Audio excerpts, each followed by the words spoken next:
What's up, everyone? I hope you guys are having a good day so far. It's May 24th, Sunday. Hopefully, you guys are had a good week. Today, we're here for the NASCAR Craftsman Truck Series. Yesterday, we had the NASCAR Rally Auto Parts Series, and Ross Chastain was able to pick up the win yesterday in the NASCAR Rally Auto Parts Series after they had a rain out for the race. Ross Chastain was leading at the time and then won. But this should be a good race today. See what happens here. Hopefully, some good racing. Let you guys know where people are starting here. Let me go down the rundown here. So it looks like Ricky Stenhouse Jr. will be starting first. Second will be Carson Hocevar. Third will be Michael McDowell. Fourth is going to be Ryan Blaney. Then Corey Hyman fifth. Sixth is going to be Kyle Larson. Then we have Christopher Bell in seventh. Eighth will be Ty Gibbs and Eric Jones in ninth. 10th will be Josh Berry, Connor Zillich, 11th, 12th, Denny Hamlin, Austin Cindric, and 13th, 14th, William Byron.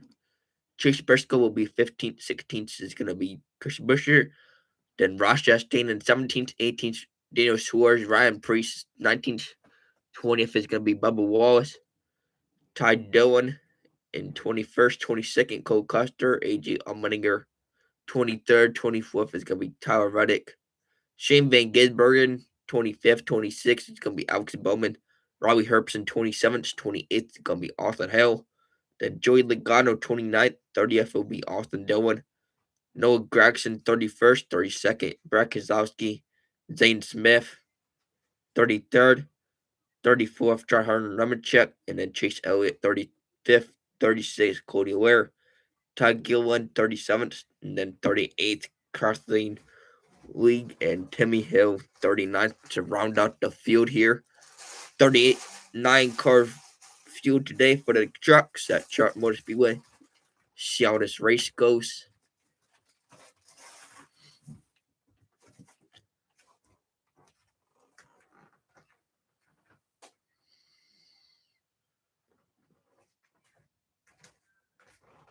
Oh, yeah. I just realized that's the cup lineup. I don't know why they were showing it still. I'm like, I thought that wasn't right for a second. I'm like, you seem like cup drivers. I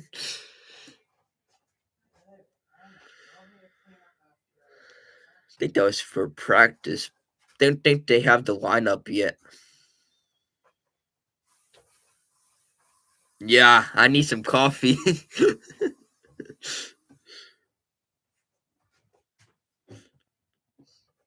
It's early, guys. Bear with me here.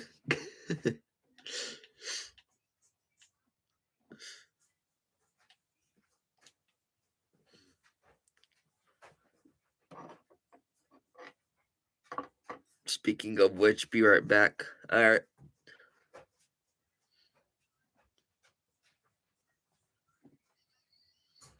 Don't think they have the lineup yet, but they'll have the lineup in a minute. Race starts at 10 here. That was the lineup for practice that I told you guys though.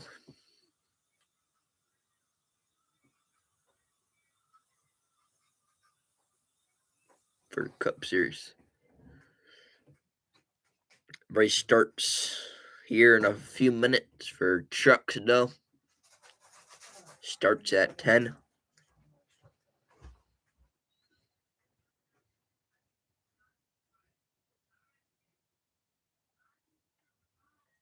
Let me know your picks in the chat. Who do you have winning this race?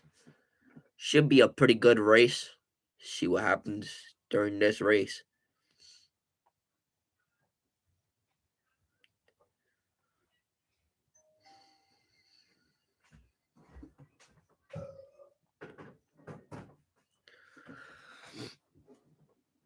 Picking Brandon Jones. That's a pretty good pick. I'm gonna pick Ross Chastain as my dark horse. I'm pretty sure he's racing a truck. And then I'm going to pick Corey Day to win it.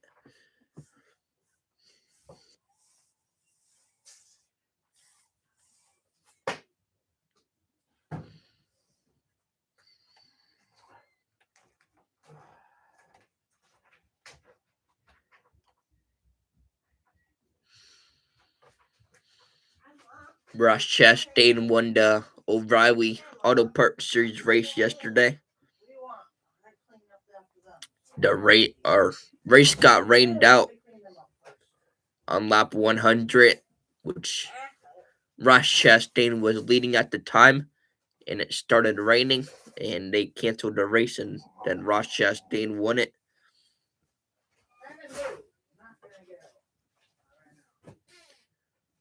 Tomorrow at the NASCAR, actually today at 6 o'clock is the NASCAR Cup Series. At 6 o'clock, the Coca-Cola 600. I'll be giving you guys some watch along for that as well, so stay tuned for that.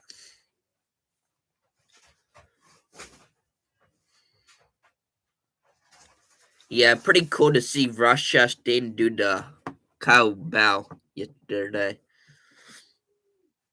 And then he smashed the watermelon right after.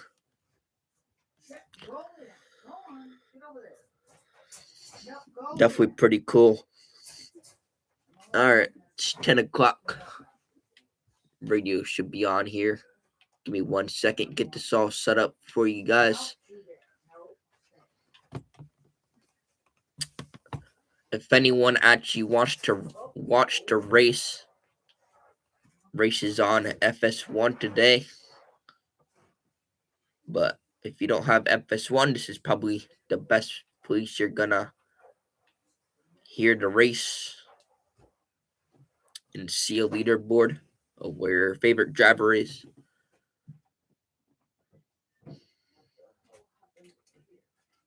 Nope, still no leaderboard, guys, so a few more minutes here.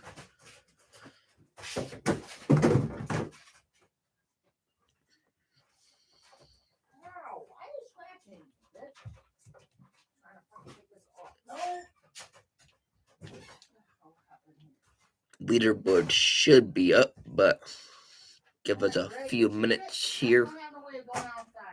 See if we can get this leaderboard up.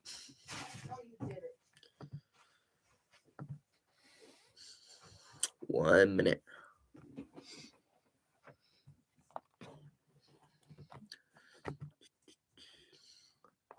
Let's see.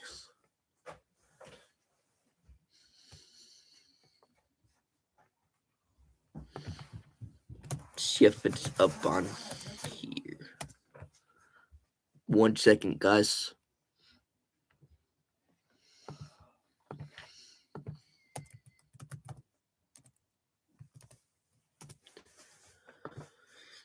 Just trying to get everything set up. Leaderboard's not up yet.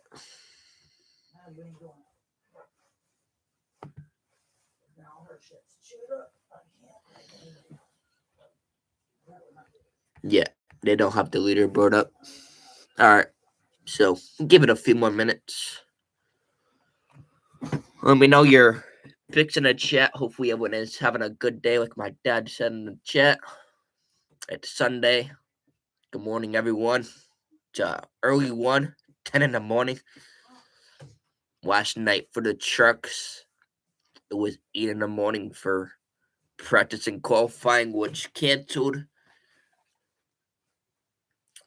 because of the rain delay. And then tomorrow, or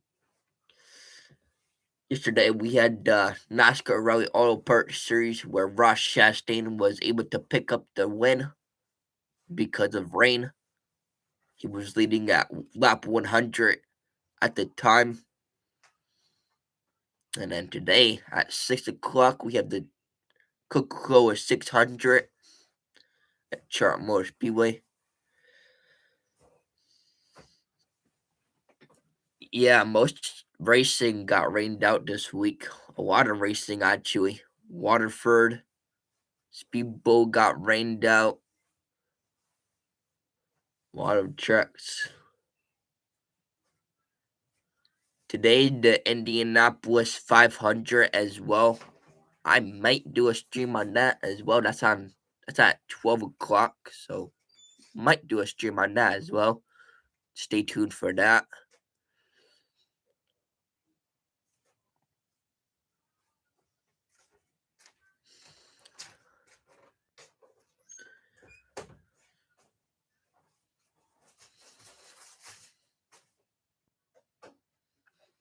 Actually, I'm gonna check something real quick. See if I can actually do a watch along on it. Yeah, no. It's on FS1, I think.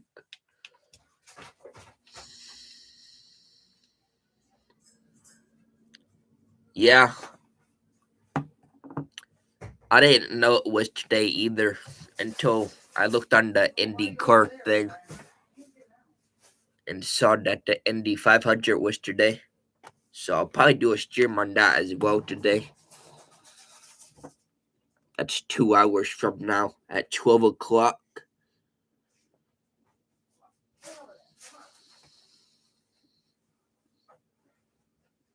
See if we can get the radio on here for NASCAR.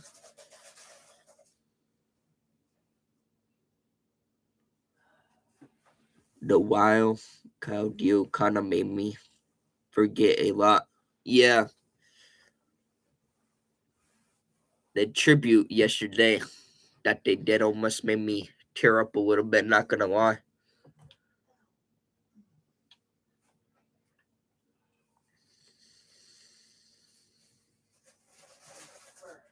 Oh, did they have it on yet? Obviously, the Coca-Cola 600 is a big race coming up here tonight.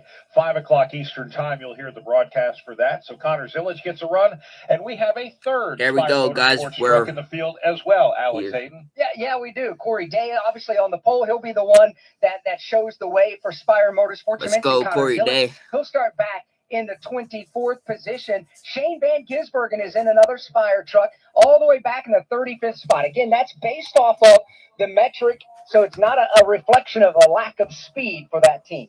Pat Patterson, you ready to go racing this morning? Always, and yes, we are about to get them started up here in the front row, the top three, I should say, rows. Leland Honeyman alongside Brandon Jones, Tom Majeski and Caden Honeycutt right there together. But leading us to green, it'll be Lane Riggs on the outside.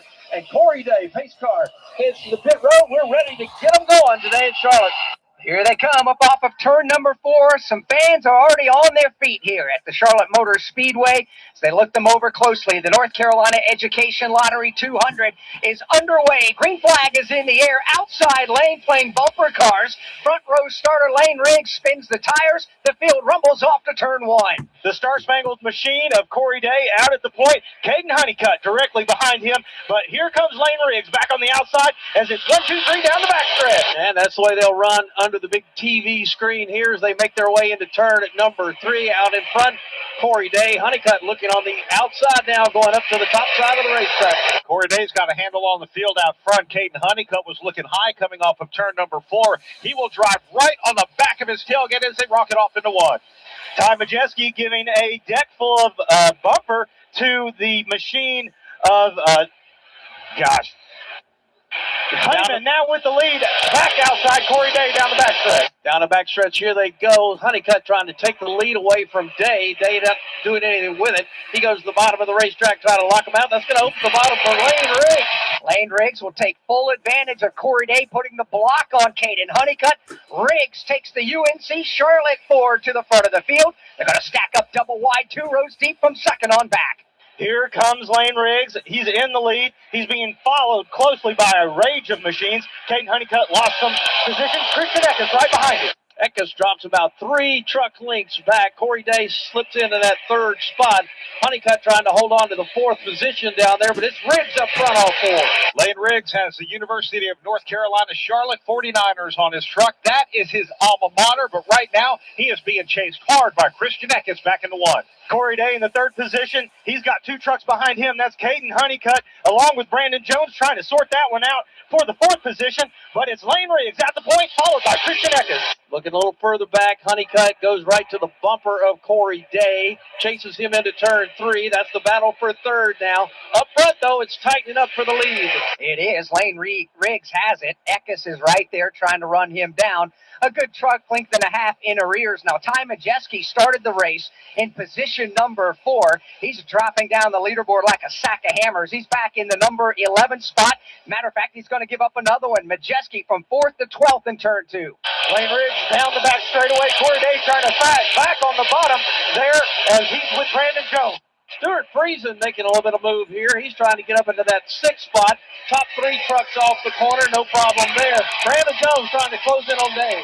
This time by, they will complete lap number 5. Lane Riggs is the leader, followed by Eckes and Honeycutt. Brandon Jones now is driven to the outside of Chandler Smith in 1. Yeah, as Chandler Smith fighting back on the bottom as they're running right next to that blue-white line. Here's Lane Riggs down the backstretch, still at the point, followed by Eckes and Honeycutt. Looking a little further back, Brandon Jones once again trying to catch up to Corey Day, who has slid back from that pole position. He's back to that 4th spot. Here's the way they run off 4. It is a bottleneck as it looks like Corey Day's truck just really rockets up the racetrack off turn 4. Breaks the momentum. Brandon Jones will scoot on by. Chandler Smith is the next in line to take full advantage of the ailing handling truck of Day. And Day will give up that position as Chandler Jones gets by him, about to fall into the clutches of another truck as the leaders head down the backstretch. Lane Riggs in the lead. Stuart Friesen trying to close it in on Day as he works his truck down into the corner. Ross Chastain very fast now, also slipped up the racetrack, has to try to hang on to that truck 104. We are under caution for the first time here in the NASCAR Craftsman Truck Series race. We've got a truck spinning off of turn number 2. David Stiles, a lot of smoke out in front of you. We'll check in with him here momentarily, but Alex Hayden looking down the back straightaway, that truck is still moving. Shane Van Gisbergen looks like the truck that had a problem up off of turn number 2, and a big plume of smoke. There's SVG will right that truck and be able to continue on as we work the caution for the first time. Lane Riggs up front, Christian Eckes 2nd, Caden Honeycutt rounds out the top 3. Brandon Jones goes 4th, Chandler Smith is 5th, Corey Day backslides to 6th, Stuart Friesen is 7th, Leland Honeyman 8th, Ross Chastain 9th, and Jake Garcia rounds out the top 10. All right, so they're going to open pit road early here. We did not have a scheduled competition caution, so that means if anyone should choose to come down pit road, they can fill up with Sunoco fuel and they can change their Goodyear tires. If we had a scheduled competition caution, they would have to hold off on fuel. We'll have to see how this strategy goes, Alex, because we have 23 laps to go in stage number 1, and that is at the lap 30 mark. Lap 60 is going to be the end of stage 2. What kind of strategy might they play here? It all depends on how good or bad your truck is handling, because, again, these are the first laps that they've had on the racetrack at speed this weekend. Looks like the majority of the front runners are going to stay on the track. Mentioned Ty Majeski started 4th, backslid to 13th. He is going to bring that highlighter yellow Menards entry onto the pit lane for some service down there as well. Let's check in with Brett McMillan. Yeah, SVG, the guy that spun on that one, he's going to come down pit road. They're going to put 4 tires on for him. Also, as you mentioned, Ty Majeski coming in. He's been backdropping during this entire run so far. They've already put a pit stop for him together. He's on the right side of the car. They're going to put on right side tires for him. Also making an adjustment up in the right front for that car as well, or truck as well. Thank you very much, Brett McMillan. So we see a couple of trucks with some issues early. For Shane Van Gisbergen, give a lot of credit for keeping that one off the wall. Straight Talk Wireless presents Race Day with them. Ditch the peanuts and never ever shave on race day. Why mess with what works? NASCAR fans know. So does Straight Talk Wireless, holding the line with the same price since 2009. And get this, free 5G phones for new and existing customers. Straight Talk, an official partner of NASCAR. Available at Walmart and StraightTalk.com. Same price since 2009 applies only to base monthly price of the $45 Straight Talk plan from 10/16/09 to present. NASCAR is a registered trademark of the National Association for Stock Car Auto Racing, LLC. It's used with permission. Taxes and fees apply. Plan purchase required for offer. Pack your crew and ignite your weekend. Michigan summers don't whisper, they roar. Camp under the sun at NASCAR's fastest track. The Firekeepers Casino 400. Fast cars, loud engines, and chaos. The ultimate summer kickoff. Michigan never looked this good. Hell yeah, boys! NASCAR weekend at Michigan International Speedway. June 5th through 7th. Get your tickets now at M.E.Speedway.com. From Charlotte Motor Speedway, this is the NASCAR Racing Network, home of the tough trucks of NASCAR. Looking for a weekly motorsports podcast to stay up to date on what's happening on and off the track? The Motor Racing Network is the place. Hear from NASCAR crew chiefs on MRN Crew Call. All the happenings from regional touring series and local tracks on NASCAR Coast to Coast. Sprint Car Talk on Wings Nation. NASCAR history on MRN Classic Races. And hear from the drivers on NASCAR Live. MRN Podcast available on MRN.com, YouTube, or your favorite podcast platform. From legendary races to heart-pounding finishes, NASCAR Channel is your 24/7 pit stop for all things NASCAR. Streaming classic moments, iconic rivalries, and behind-the-scenes stories from the world's greatest drivers. Dive into the NASCAR culture with shows about the cars, the teams, and the personalities that make it America's most exciting motorsport. Best of all, it's completely free. Stream anytime, anywhere. No fees, no strings, just NASCAR. Start streaming now on Tubi. This is Grant Hemfinger. You're listening to the NASCAR Craftsman Truck Series on the NASCAR Racing Network.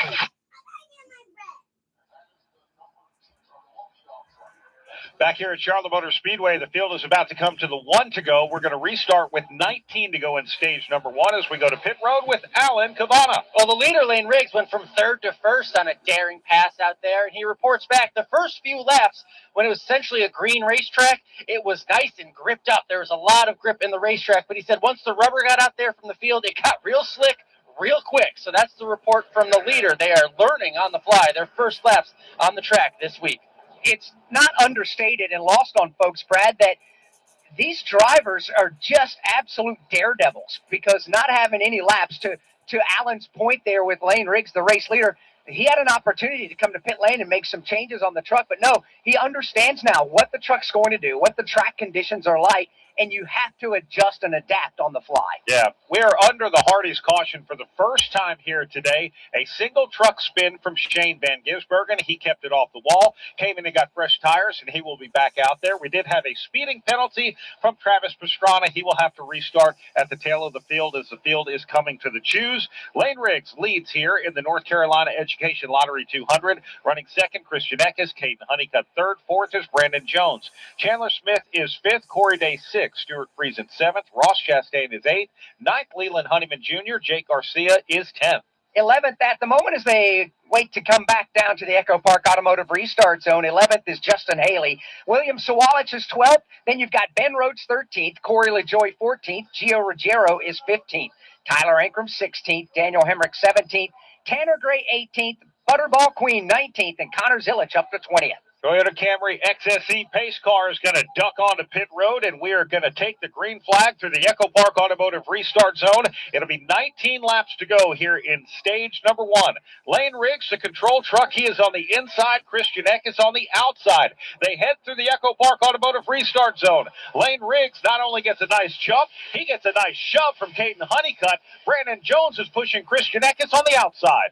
Caden Honeycutt right on Lane Riggs' bumper as they come through 1 and 2. Lane Riggs at the point. Here comes Christian Eckes on the outside of Caden Honeycutt. A little bit squirrely as they head down the back straightaway. Eckes now going to try to chase down the leader, Lane Riggs, as he pulls the train down into turn 3. Down to the bottom of the racetrack he goes. Eckes right in his tire tracks off 4. Corey Day still has a handful of truck. It rocketed up the racetrack in turn number 2. Gave up a couple of more positions to Corey Day after starting first.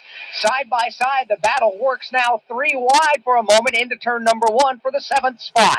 Yeah, the first 7 trucks all single file. As we get back into the pack, it's Brandon Jones on the outside as he fights back down the back straightaway. Eckes trying to close the gap once again here going into turn number 3. Honeycutt right behind him.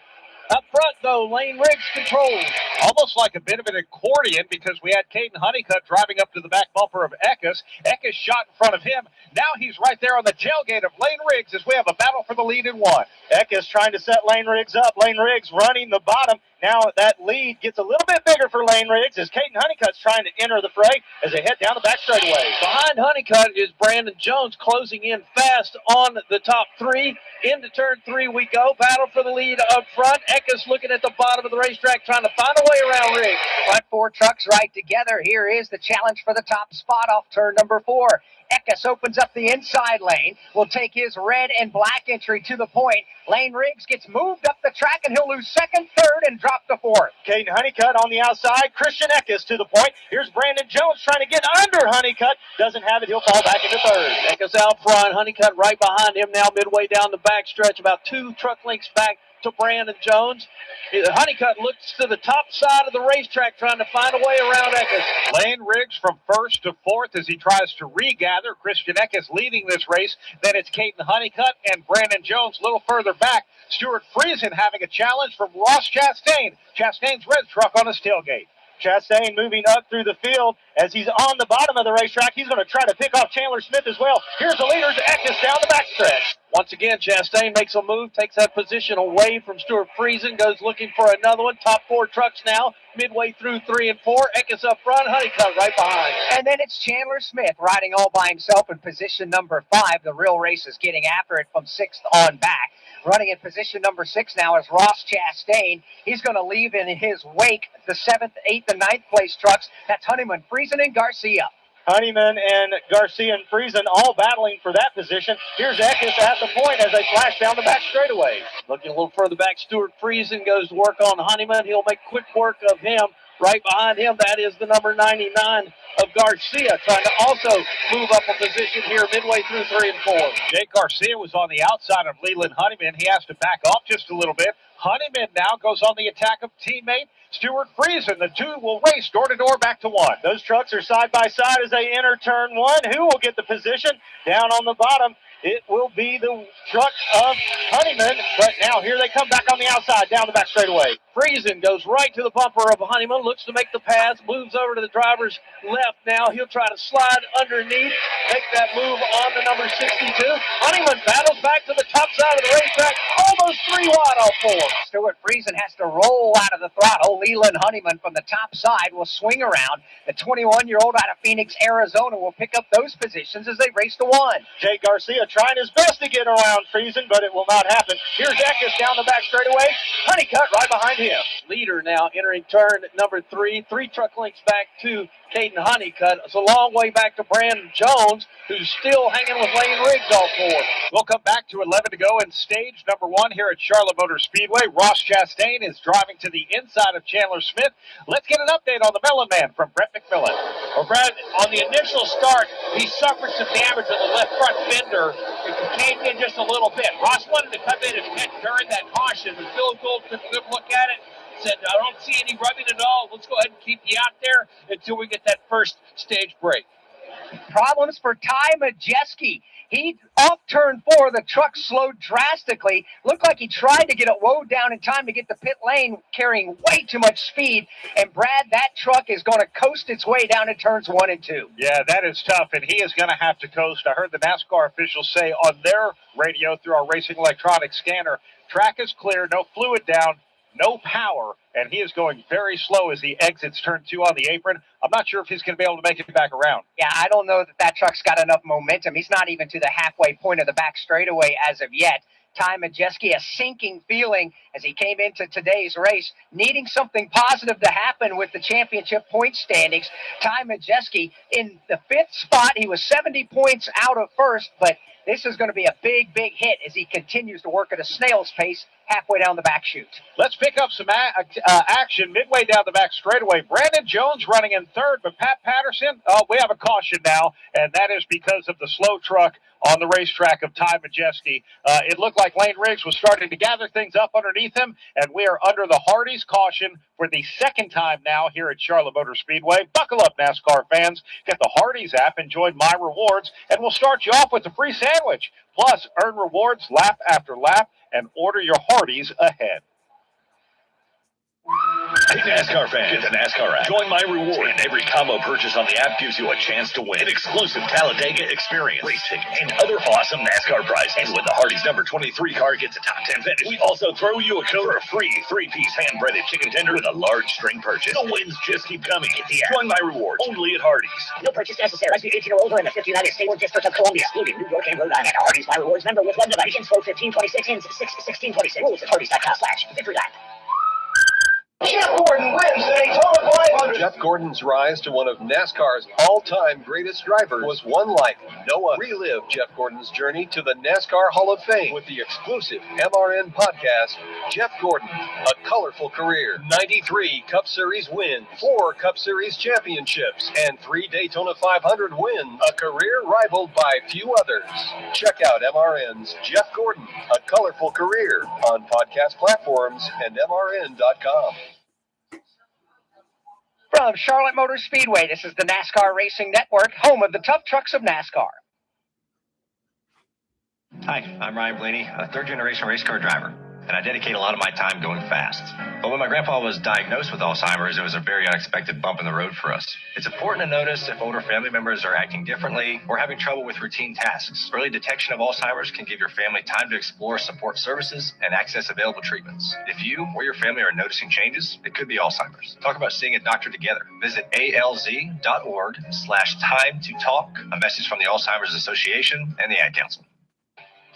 Meet the all-new RE4000 Bluetooth scanner from Racing Electronics. Hear uncensored audio from your favorite drivers or listen to the live MRN radio broadcast, all hands-free and wireless with Bluetooth technology. Fast, lightweight, and built for race day, the RE4000 delivers zero latency so you never miss a moment of the action. Powerful, wireless, effortless, that's the RE4000. Learn more at racingelectronics.com. This is Ty Majeski. You're listening to the NASCAR Craftsman Truck Series on the NASCAR Racing Network.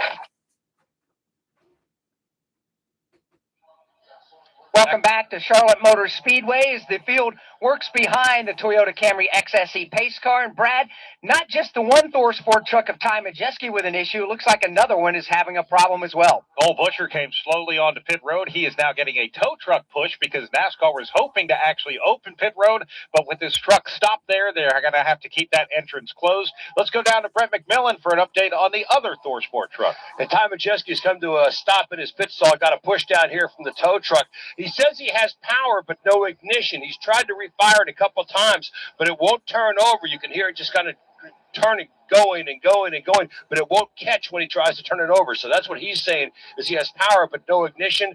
They're under the hood. They got one guy sticking his head inside the truck trying to figure out what the problem is. They're trying to diagnose it but have not been able to get the engine to refire. That's a tough one. Is another, 7 or 8 pit stalls behind them, the team truck of Cole Butcher back there. The hood is up on that truck, coming off a career best finish at Rockingham Speedway earlier this year with a 10th place run. The Canadian from Nova Scotia, he sits idle on the pit lane as well. All right, so it looks like we're going to get a quickie yellow, which means that all of the trucks, whether on the lead lap or not, can come down pit road. And I say that all of the trucks are on the lead lap, with the exception of Ty Majeski, and he's already stuck there. But pit road is going to open this time, and Alex, this puts us in an interesting spot. We have 6 laps to go here in stage number 1. Stage number 2 takes us to lap 60. They could easily go all the way to the end of stage number 2 if they pit now on the Sunoco fuel they have. Yeah, so this is the determining factor. If you want stage points, you're highly likely to stay out there and try to gain as many points as you can, as we're going to only have 5 laps remaining in stage number 1. But if you're looking at a bigger picture, if you've got the 1,000-foot view and you're thinking, how can we best put ourselves in position to win today's race, you may want to go ahead and come down, top it off with Sunoco fuel, go ahead and put some fresh Goodyear Eagles on it, and run to the end of stage number 2 to put yourself in a good spot to try to win the race. Different lines of thinking. We'll see how it plays out. You have drivers running for championship points. You have truck owners running for championship points without full-time drivers. And, well, you have drivers and trucks that are out here just trying to win, and we'll see what that strategy is. And it looks like that strategy is every one of the lead trucks are going to come down pit road. Alec Cabana, you're first up. Brandon Jones drove his way into the top 3. He said, don't touch the rear of this truck. I like that, but I want more grip in the front, so they're going to make an adjustment on the one truck. Lane Riggs, he just dropped a few spots. Yeah, they're going to make it a wedge and air pressure adjustment for give him better handling to get back up front, Brett McMillan. And Caden Honeycutt's come to a stop in his pit stop and happy with the way this truck is handling. They've got around to the right side, putting those tires on. A couple pit stalls in front of him. Corey Day has come in that number 7 truck. Now going around to the left side for Caden Honeycutt. Corey Day's got a major chassis adjustment on the right side, and they're finishing up with Caden Honeycutt. He pulls out, makes a nice pit stop, and he's done now. Corey Day's done as well, and he pulls back out into traffic as well. Grant Enfinger, Lane Riggs, Christian Eckes, Ross Chastain, the top 4 off of pit road. We had Justin Haley stay out. We had a couple of other trucks stay out. They're going to restart in front of them. That's Justin Haley, Dawson Sutton, and it looks like Frankie Muniz and Spencer Boyd as well. We'll come back with a restart and a sprint to the end of stage 1. Are you ready for sights, sounds, and speed that'll shake you to your core? To see NASCAR stars like Ryan Blaney, Chase Elliott, Bubba Wallace, Denny Hamlin, and Ross Chastain attack the asphalt? Are you ready to make memories that'll last a lifetime? Yeah? You're ready. Then we got one more question. What are you waiting for? To experience the thrill of a NASCAR race in person, visit NASCAR.com/tickets.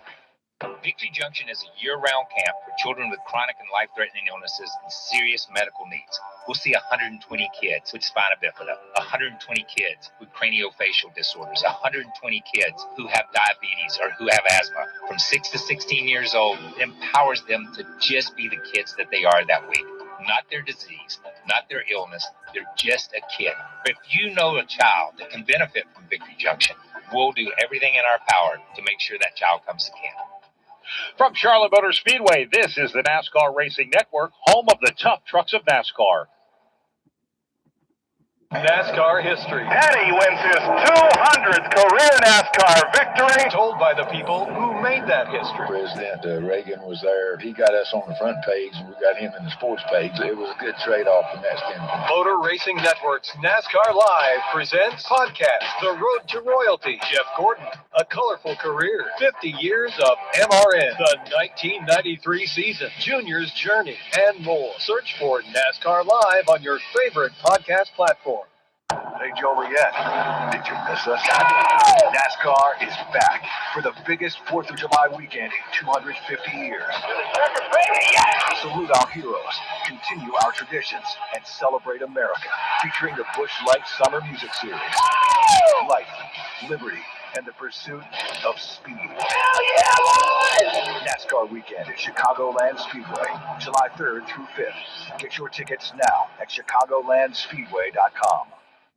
This is Lane Riggs. You're listening to the NASCAR Craftsman Truck Series on the NASCAR Racing Network.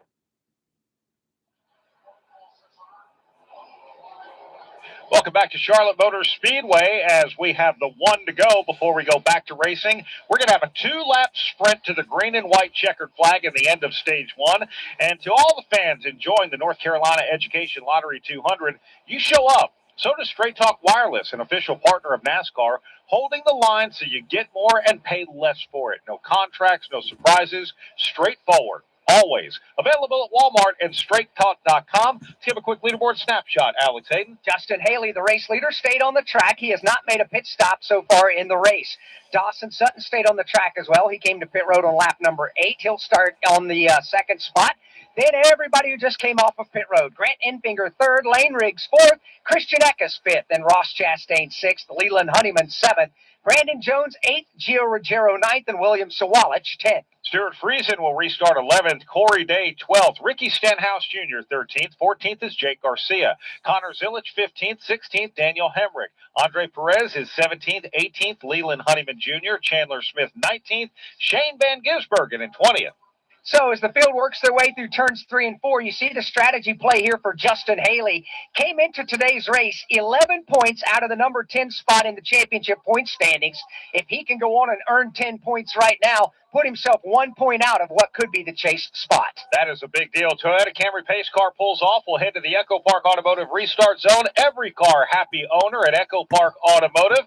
And on the jump, Justin Haley is on the inside. Dawson Sutton looked to have spun his tires. He gets a big bump from Lane Riggs behind as the leaders race off into 1. Yeah, Justin Haley trying to see if he can win the lottery a little bit here at the end of this stage. But here comes Christian Eckes on the outside. Haley is going to be swallowed up as it is Brandon Jones to the point. 2 wide down the backstretch. Wow, everybody scrambling in a big way to get into turn number 3. 3 wide for the second, third, and fourth spot. Here they come off of 4. Eckes up front. Justin Haley may not even be in the top 20 after restarting first as they come back to the line to complete this lap. We're down to just the final lap to go here in stage number 1. The scramble at the front of the field heads to the corner. Christian Eckes with a 2-truck car length lead, but here on the bottom comes Brandon Jones as he tries to fight back as the leaders head down the backstretch. Down the backstretch to come final time this stage. Grant Enfinger in that third spot. Lane Riggs is back there. William Sawalich, but up front, it is a battle to see who can get it off of turn number 4. It is Eckes right now. Green and white checkered flag is in the air. This will end stage number 1. Christian Eckes, the first truck across the line,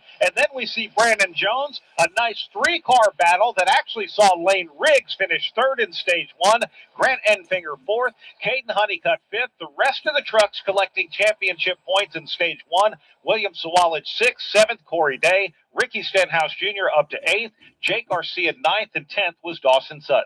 So a good, strong run there. Justin Haley, who restarted first with 2 laps left in the stage, Brad, had some sort of an issue. He really fell back, was first to 28th after 1 lap, but the truck still all kinds of problems, and he's just made himself an unscheduled pit stop. Yeah, that's Brendan Queen that made that stop. I have to wonder if Justin Haley maybe didn't cut a tire when the field was swallowing him up, because he went back around on that last lap of stage number 1 and almost drifted up into the wall. David Stiles, what did you see? Yeah, Justin Haley's got a right front tire rub, a lot of smoke coming out from underneath that Dodge Ram truck as they head back around to the start-finish line. So we work the caution flag now for the 3rd time here in the North Carolina Education Lottery 200. Stage number 1 is in the books. Christian Eckes, with a strong drive on those fresh tires, earned the most points. Alex, let's look at our Craftsman Who's Getting It Done. DIY projects always sound simple until they're not. Luckily, Craftsman has your back. With tools built to power through the mess, you can go from what have I done to, yeah, I did that. Head to craftsman.com today. Craftsman, build on. Well, the low-hanging fruit on that is Christian Eckes, Brandon Jones getting it done, finishing 1st and 2nd in the stage. I'm going to go in a bit of a different direction. Gaining 27 positions in the opening 30 laps, Ricky Stenhouse Jr. has worked his way to the number 8 spot. Stenhouse getting it done here in the opening 30 laps. I would agree with you. Again, we started this based on the rule book. Ricky Stenhouse Jr. is driving the number 4 Nice Motorsports truck, and the rule book is heavily weighted with the metric 70% to the last race and then 30% to truck owner points, and he had to come a long way through the field. He did it pretty quick. Yeah, he did. Obviously, he's got a good handling truck. Ricky Stenhouse Jr. was the fastest in NASCAR Cup Series practice yesterday. He understands the track conditions and has an awful lot of laps around this place. Certainly the experience came into play as well. No question about that. Pit road is open. Everyone stays out as most of the trucks came to pit road in our second Hardy's caution here of the afternoon at Charlotte Motor Speedway. Dawson Sutton, just one of the only trucks coming down, as well as Corey LaJoy. We'll come back and we'll get a restart in stage number 2 here at Charlotte. Every DIY project has that oh no moment.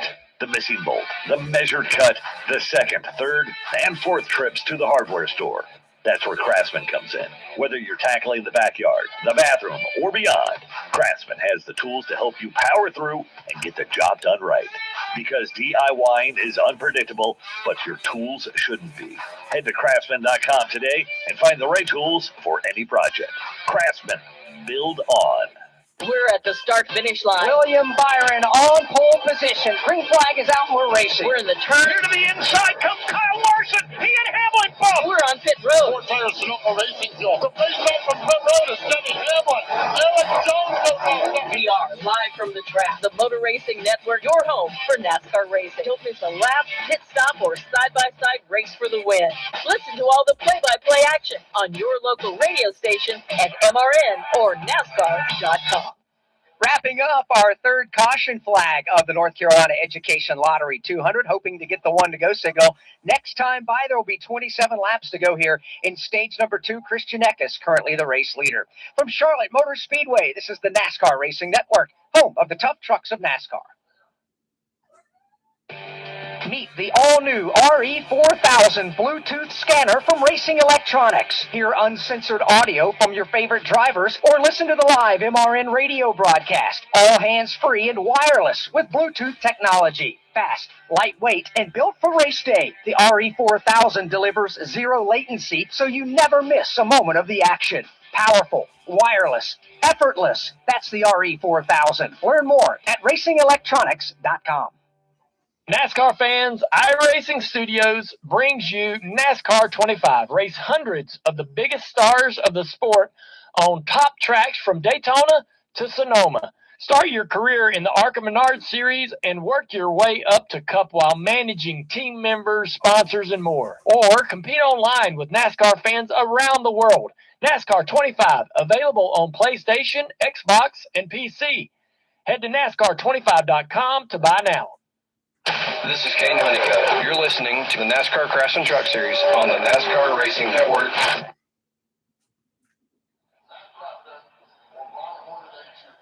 Back at Charlotte Motor Speedway alongside Alex Hayden, my name is Brad Gilley. It's a great day for almost all of the manufacturers. Christian Eckes in his Chevy is leading the Toyota of Brandon Jones and the Ford of Lane Riggs, but I say almost. Alex, over the last 5 laps or so, the Ram truck program has seen several issues. Butterbean Queen stuck on pit road, an issue with the right front. That looks like a mechanical issue with the right front. We had Justin Haley have issues with his right front. That was because of contact on the track. And Corey LaJoie is out there running in the 28th spot right now. He came in this last cycle of pit stops when really none of the other leaders had. Vinny Tyrell is the highest running Ram at the moment. He's being scored in the 22nd spot. And, you know, Colleague Racing is the team with Ram here coming into this year. We spent some time with Ty Norris yesterday down in the garage area, and it's a monumental task, what they're trying to accomplish in such a short amount of time. They started with nothing when it comes to the truck series, and really in December, they took a nothing shop and built a 5-truck program in that shop. It is truly a mountain that they are climbing, and I commend them for everything they're doing. Watkins Glen a couple of weeks ago, you called that race. A lot of Ram trucks finishing up front. Yeah, the best finish of the season came from A.J. Allmendinger, had a 6th-place run there up in upstate New York. So that was something to hang your hat on, something to build on. He was in what they call the All-Star truck, which is what Travis Pastrana is driving here today. So yeah, they're competing. This is a team, Colleague Racing, that's run in the O'Reilly Auto Parts Series. They're running the Cup Series for a number of years. First time ever in the NASCAR Craftsman Truck Series. Even though they are a Cup team and still run in the NASCAR Cup Series, these Truck Series regular teams have an advantage because they understand the vehicle, they understand the tricks of the trade, and that's something Colleague Racing is having to figure out. Their notebook started essentially with 1 sheet of paper when they got this Ram deal. Certainly they've added a couple of chapters to it, but it is far more thin than everybody else's notebook. It is. We commend that organization. We're going to restart in stage number 2. Christian Eckes leads Brandon Jones, Lane Riggs, Grant Enfinger, and Caden Honeycutt the top 5. Then it's William Sawalich, Corey Day, Ricky Stenhouse Jr., Jake Garcia, Ross Chastain round out the top 10. As the field works their way off turn 4, they got to come to the Echo Park Automotive Restart Zone. Every car, happy owner, Echo Park Automotive. You know, here today, the initial start and the last couple of restarts, the outside lane has had a hard time getting some traction and getting going. We'll see what happens here this time as they come through the restart zone. Brandon Jones spins the tires just a bit. He's got a tailgate full of Grant Enfinger on the outside lane. Meanwhile, on the inside, it's Christian Eckes. He's getting shoved to turn 1. Christian Eckes out to the point. He's being followed by Lane Riggs and Honeycutt there on the bottom. Brandon Jones getting swallowed up as the truck of Grant Enfinger on the outside down the backstretch. Wow, the battle behind the top 2 is 3 wide and 5 really boxed up and tight. Still 3 wide. Caden Honeycutt trying to battle for that 3rd spot. They rocking off 4. Caden Honeycutt's restarts have just been monumental. He took him 3 wide on the bottom. Now he's racing for 3rd on the inside of Brandon Jones as the field heads back to 1. Lane Riggs with a run on Eckes as he goes to the outside. Eckes running the bottom. Those 2 trucks are trying to fight for position. Everybody else is double foul. Here comes Eckes down the back straightaway. Caden Honeycutt now going to work again on that 3rd spot. Jones to the outside there. Then you've got Grant Enfinger and also coming along Corey Day in that group. Leland Honeyman Jr. got shuffled up on that restart, fell to the back of the field. He's made an unscheduled pit stop. He's going to fall a lap down. Meanwhile, the lead duo races to 1. Yeah, Christian Eckes has a tailgate full of Lane Riggs. Lane Riggs, a shade underneath Eckes as they streak out of turn 2, down the back straightaway. Lane Riggs on the outside. And doing a little maneuvering there, Eckes is, to try to break the wind off of Lane Riggs. Riggs now goes right back to his bumper. It's a long way back to the third place, Caden Honeycutt. Pretty sure Christian Eckes is spending more time in his rear view right now than looking out the windshield. He's now put about a 3-truck length gap over Lane Riggs, who might be feeling some pressure from Caden Honeycutt. Caden Honeycutt starting to run the outside lane as Lane Riggs still down on the bottom. The two problems on the front straightaway. We got a truck up in flames coming by the start-finish line. That is the Luke Baldwin truck. Not sure what the mechanical issue is. David Stiles, the truck on fire on the apron in turn 2. Yeah, he's coming around turn 2. He's got the window net down. Coming to a stop now. The AMR safety truck is there. A lot of smoke bellowing out from underneath of that machine. Still trying to see if the driver exits. He's not out yet, but still billows of smoke. And we are under the Hardy's caution for the 4th time now in the North Carolina Education Lottery 200. And Alex, that was just spectacular, the flames coming from the underside of that truck. Off turn 4, it looked like a problem under the hood of the Luke Baldwin machine. His dad is Tommy Baldwin Jr., a longtime NASCAR Wheel and Modified Tour competitor and obviously Cup Series owner, still works in the Cup Series, but a lot of flame underneath the hood that went back to the firewall that is the sheet metal wall that protects the driver cockpit from the engine compartment, but an awful lot of flames. He came across the artificial surface on fire, got the truck down to the apron of the racetrack in turns 1 and 2. Scary sight for Luke Baldwin. Yeah, that one just went up in flames. I'll give him a lot of credit. He dropped the window net before he was fully stopped on the racetrack. He knew he had to get out of this one quickly, and I really feel for him. You know, Tommy Baldwin and his father, as you mentioned, is, you know, they're trying to do everything to get Luke's career going, and he gets some good rides. He shows a lot of speed on the racetrack. He's just had some really bad racing luck this year. Yeah, he has. Just terrible luck. The good news is he is out of that truck and walking under his own power with the AMR safety team. As a matter of fact, reaches over and gives a thumbs up to the infield fans who align the fence, applauding his efforts.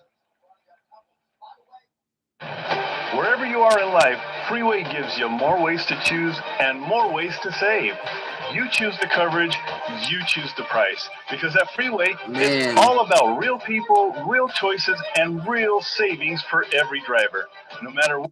That sucks for Luke. I know Luke Baldwin for the Tour Series and Modifieds. He runs the Tour Modifieds sometimes.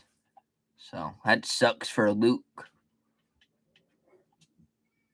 Crosses the start-finish line, and he will win the 24th annual Daytona 500. Bill Elliott wins the Hooters 500. Alan Kulwicki, 1992 champion. MRN Classic Races. And in the whole pack steaming for the finish line, Dale Earnhardt wins the Winston 500. Find all the classic moments on MRN Classic Races on any podcast platform. A nice stripe of Speedy Dry is covering the inside lane across the front straightaway and all the way into turn number 1 as Luke Baldwin's truck in flames put us under the Hardy's caution for the 4th time here today. From Charlotte Motor Speedway, this is the NASCAR Racing Network, home of the tough trucks of NASCAR. Find your motorsports podcast on the Motor Racing Network. Climb atop the pit box with Todd Gordon and Steve Post on Crew Call. Head to local short tracks on NASCAR Coast to Coast with Chris Wilner. It's a dirt tracks on Wing Nation with Steve Post, Aaron Evernham, and Ashley Strem. Historic NASCAR broadcasts on NASCAR Classic Races. All the latest NASCAR news and interviews on NASCAR Live with Mike Begley. Find Motor Racing Network podcasts on YouTube or any audio podcast platform. Welcome to more. Green flag is in the air. More action. Photo finish. More awesome. More smoke. More sizzle. More soar. More roar. More friends. More family. Welcome to the one place where no matter who you are, you'll leave with something you'll never forget. Welcome to NASCAR. This is Daniel M.E.Racing. You're listening to the NASCAR Craftsman Truck Series on the NASCAR Racing Network.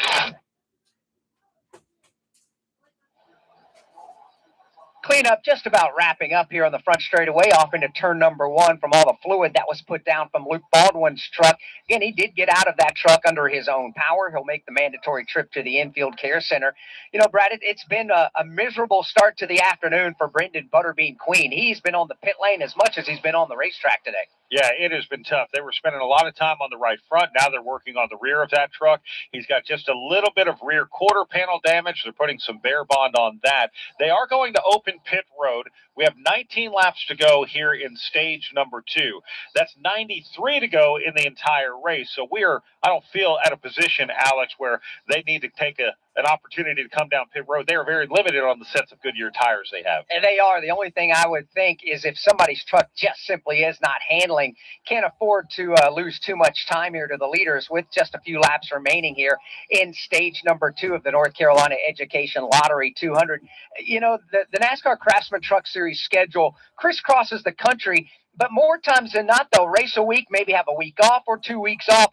They're in the midst right now of 6 weeks in a row of racing, and this is tough on a lot of these smaller funded teams out there. We started off at Watkins Glen International, then Dover Motor Speedway, now at Charlotte Motor Speedway. Next week, they're off the Nashville Super Speedway and the 1.33-mile concrete oval there, and then the 2-mile Michigan International Speedway. So you don't want to have some sort of a problem, whether you wreck a truck or something of that nature, because it puts the team in a very difficult position to try to get trucks turned around in a 6-week stretch like this with, quite frankly, teams that just aren't used to racing 6 consecutive weeks in a row. Yeah, when you start looking at the staffing of these race shops, they're going to put everyone on these trucks that they can, but they are limited based on the budgets of these teams, so that does make it difficult. I do think it's great that the Craftsman Truck Series gets a couple of road races coming up. They are going to be part of the big weekend at Naval Base Coronado in San Diego, June 19th, and then about a month later, they're going to be up in Lime Rock, Connecticut, but the Naval Base San Diego race for the Craftsman Truck Series is just such a great thing in the way they're executing this one. Yeah, it really is. It's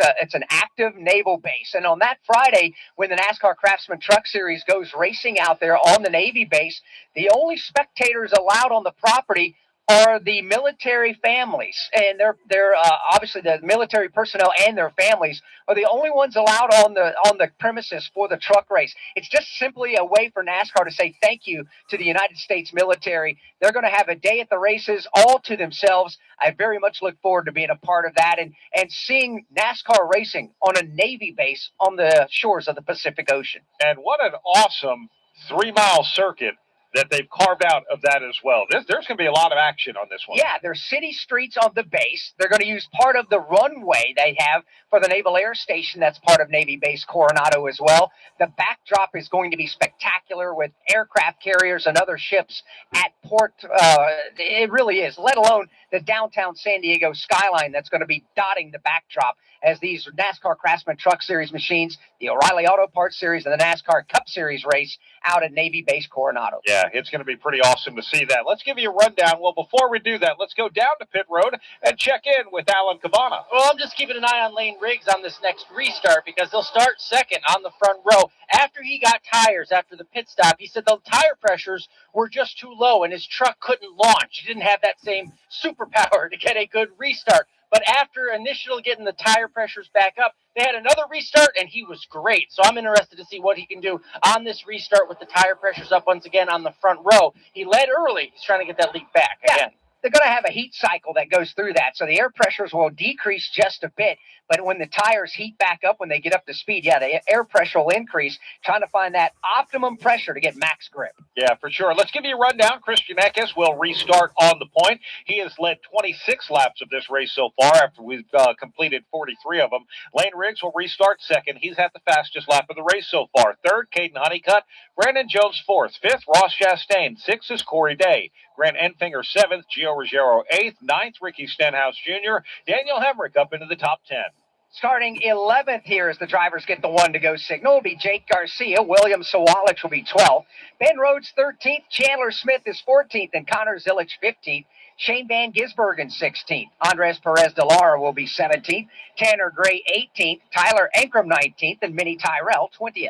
Timmy Hill restarts 21st, Austin Sutton 22nd, Stuart Friesen 23rd, Travis Pastrana in the Ram free agent program, he is 24th, Frankie Muniz 25th, Spencer Boyd 26th, Justin Haley 27th, 28th is Cole Butcher. Actually, Chris Wright moves up to 28th, Corey LaJoy 29th, Cole Butcher drops to 30th. Brendan Queen still on the lead lap. He'll be 31st. Josh Rayum is back there in the top 30 as well. Then it's Cole Butcher and Connor Jones, the last truck on the lead lap, in 33rd. One lap down is Leland Honeyman after an unscheduled green flag pit stop. He's in 34th, the only truck a lap down. 35th out of the race is Luke Baldwin. 36th behind the wall, Ty Majeski experiencing electrical problems on his Ford. Next time through the Echo Park Automotive Restart Zone, we'll have 15 laps to go in stage number 2. And the one thing that we have seen is a lot of intensity. By the time a lot of this field gets into turn number 1, they're already 3 wide. And the one truck I'm watching, Caden Honeycutt, his Toyota Tundra is going to restart on the inside of row number 2. He has been very aggressive, trying to make some big things happen.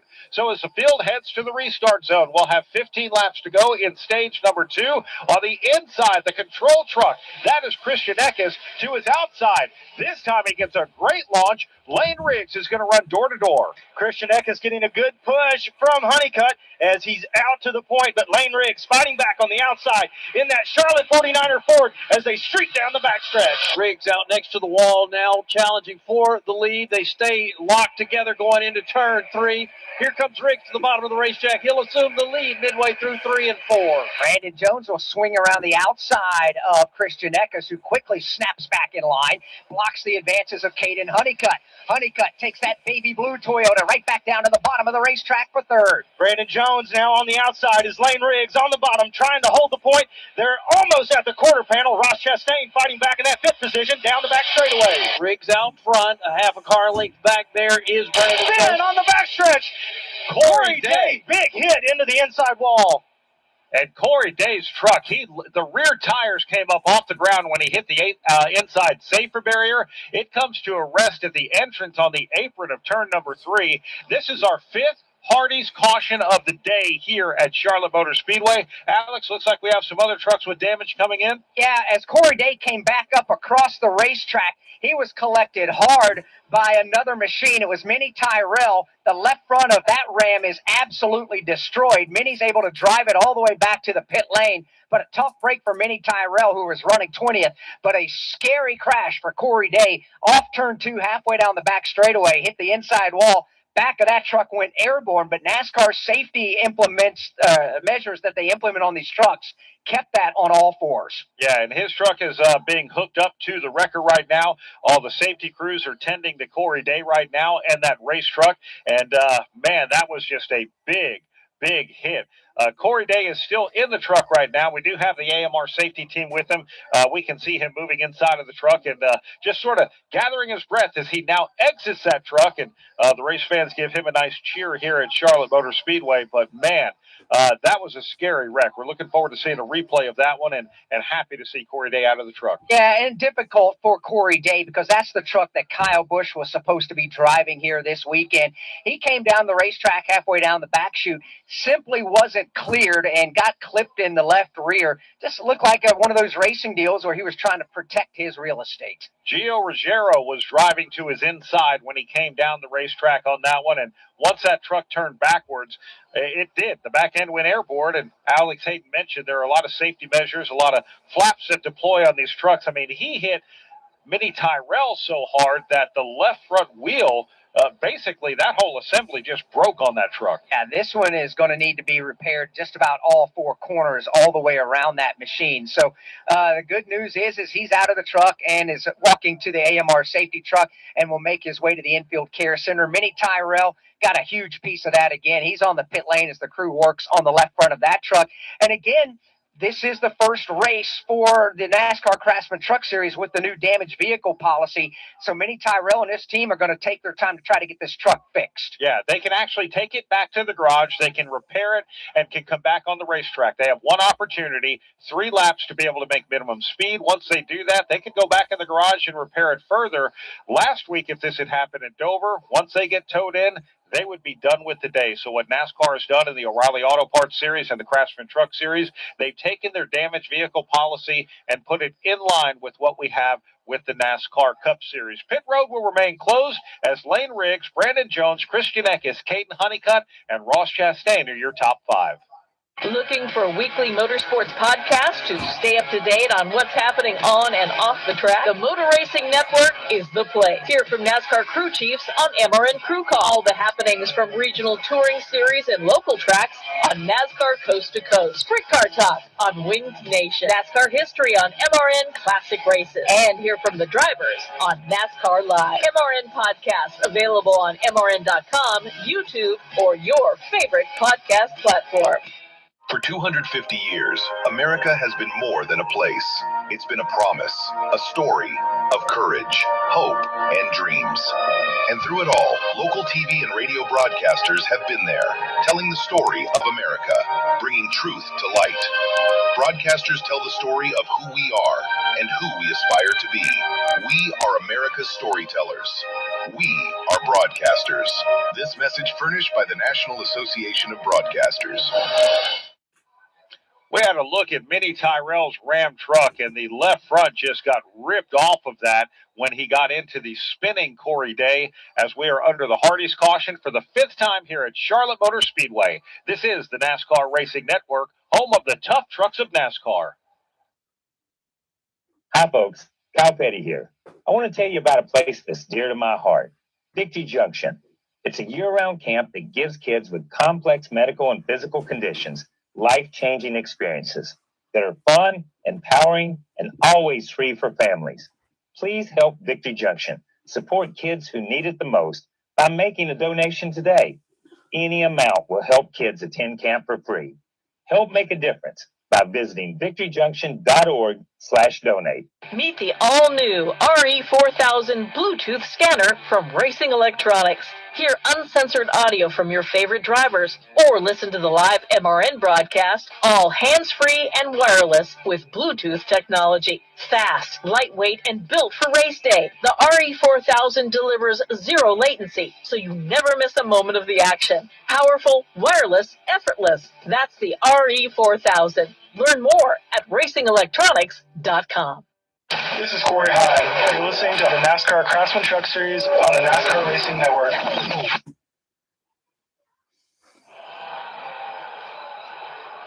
We welcome you back to Charlotte Motor Speedway. Pit lane is open. Not everybody, Brett McMillan, came to pit lane. Shane Van Gisbergen is in. They're just finishing a 4-tire change on that truck. Also, Gio Ruggiero was in.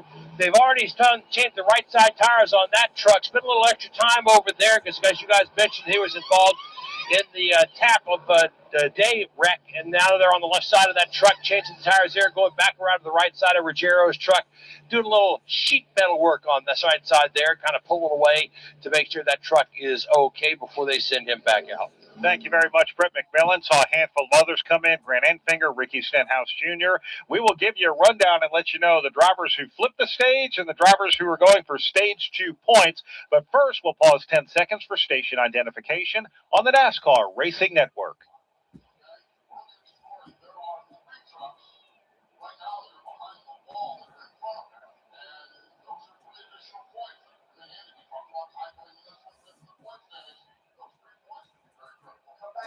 Welcome back to Charlotte Motor Speedway, the North Carolina Education Lottery 200. Alongside Alex Hayden, my name is Brad Gilley. Joining us in the turns, David Stiles and Pat Patterson. On pit road, Alan Cavana and Brett McMillan.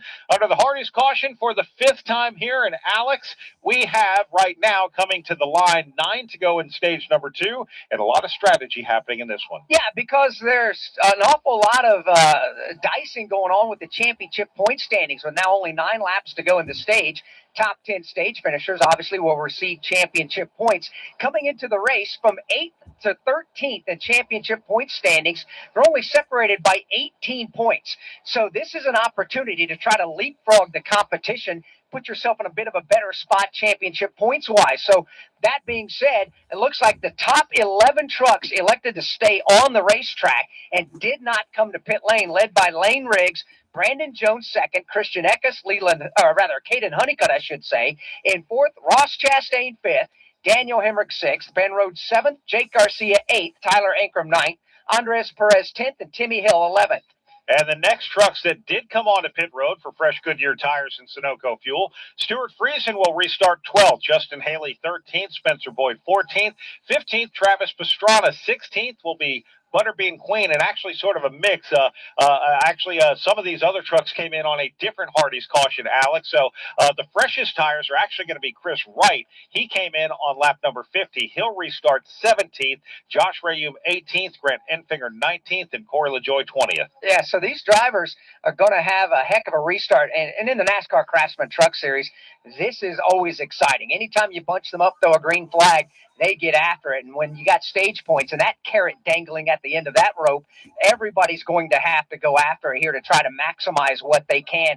Lane Riggs has been a truck that's been towards the front of the field. He's led 18 laps so far today, and he's going to be the first driver to have the opportunity to choose what lane to restart in, as Chief Starter Rich Keeter gives us the one to go. We are going to restart with 7 laps to go here in stage number 2. We'll have 82 laps to go total in the race, and a lot happening. Butterbean Queen has once again been on and off of pit road. They've just got some trouble with that truck. The one thing they're trying to do is keep him on the lead lap while trying to make it go faster. He'll have to restart from the tail of the field. Yeah, they've been successful, though, in doing yeoman's work down on the pit lane to keep him on the lead lap. And you never know how this thing's going to play out throughout the running of this race. 8 to go in stage 2, 82 laps to go in the North Carolina Education Lottery 200. And you know, Brad, we're making a bit of history here with this race today.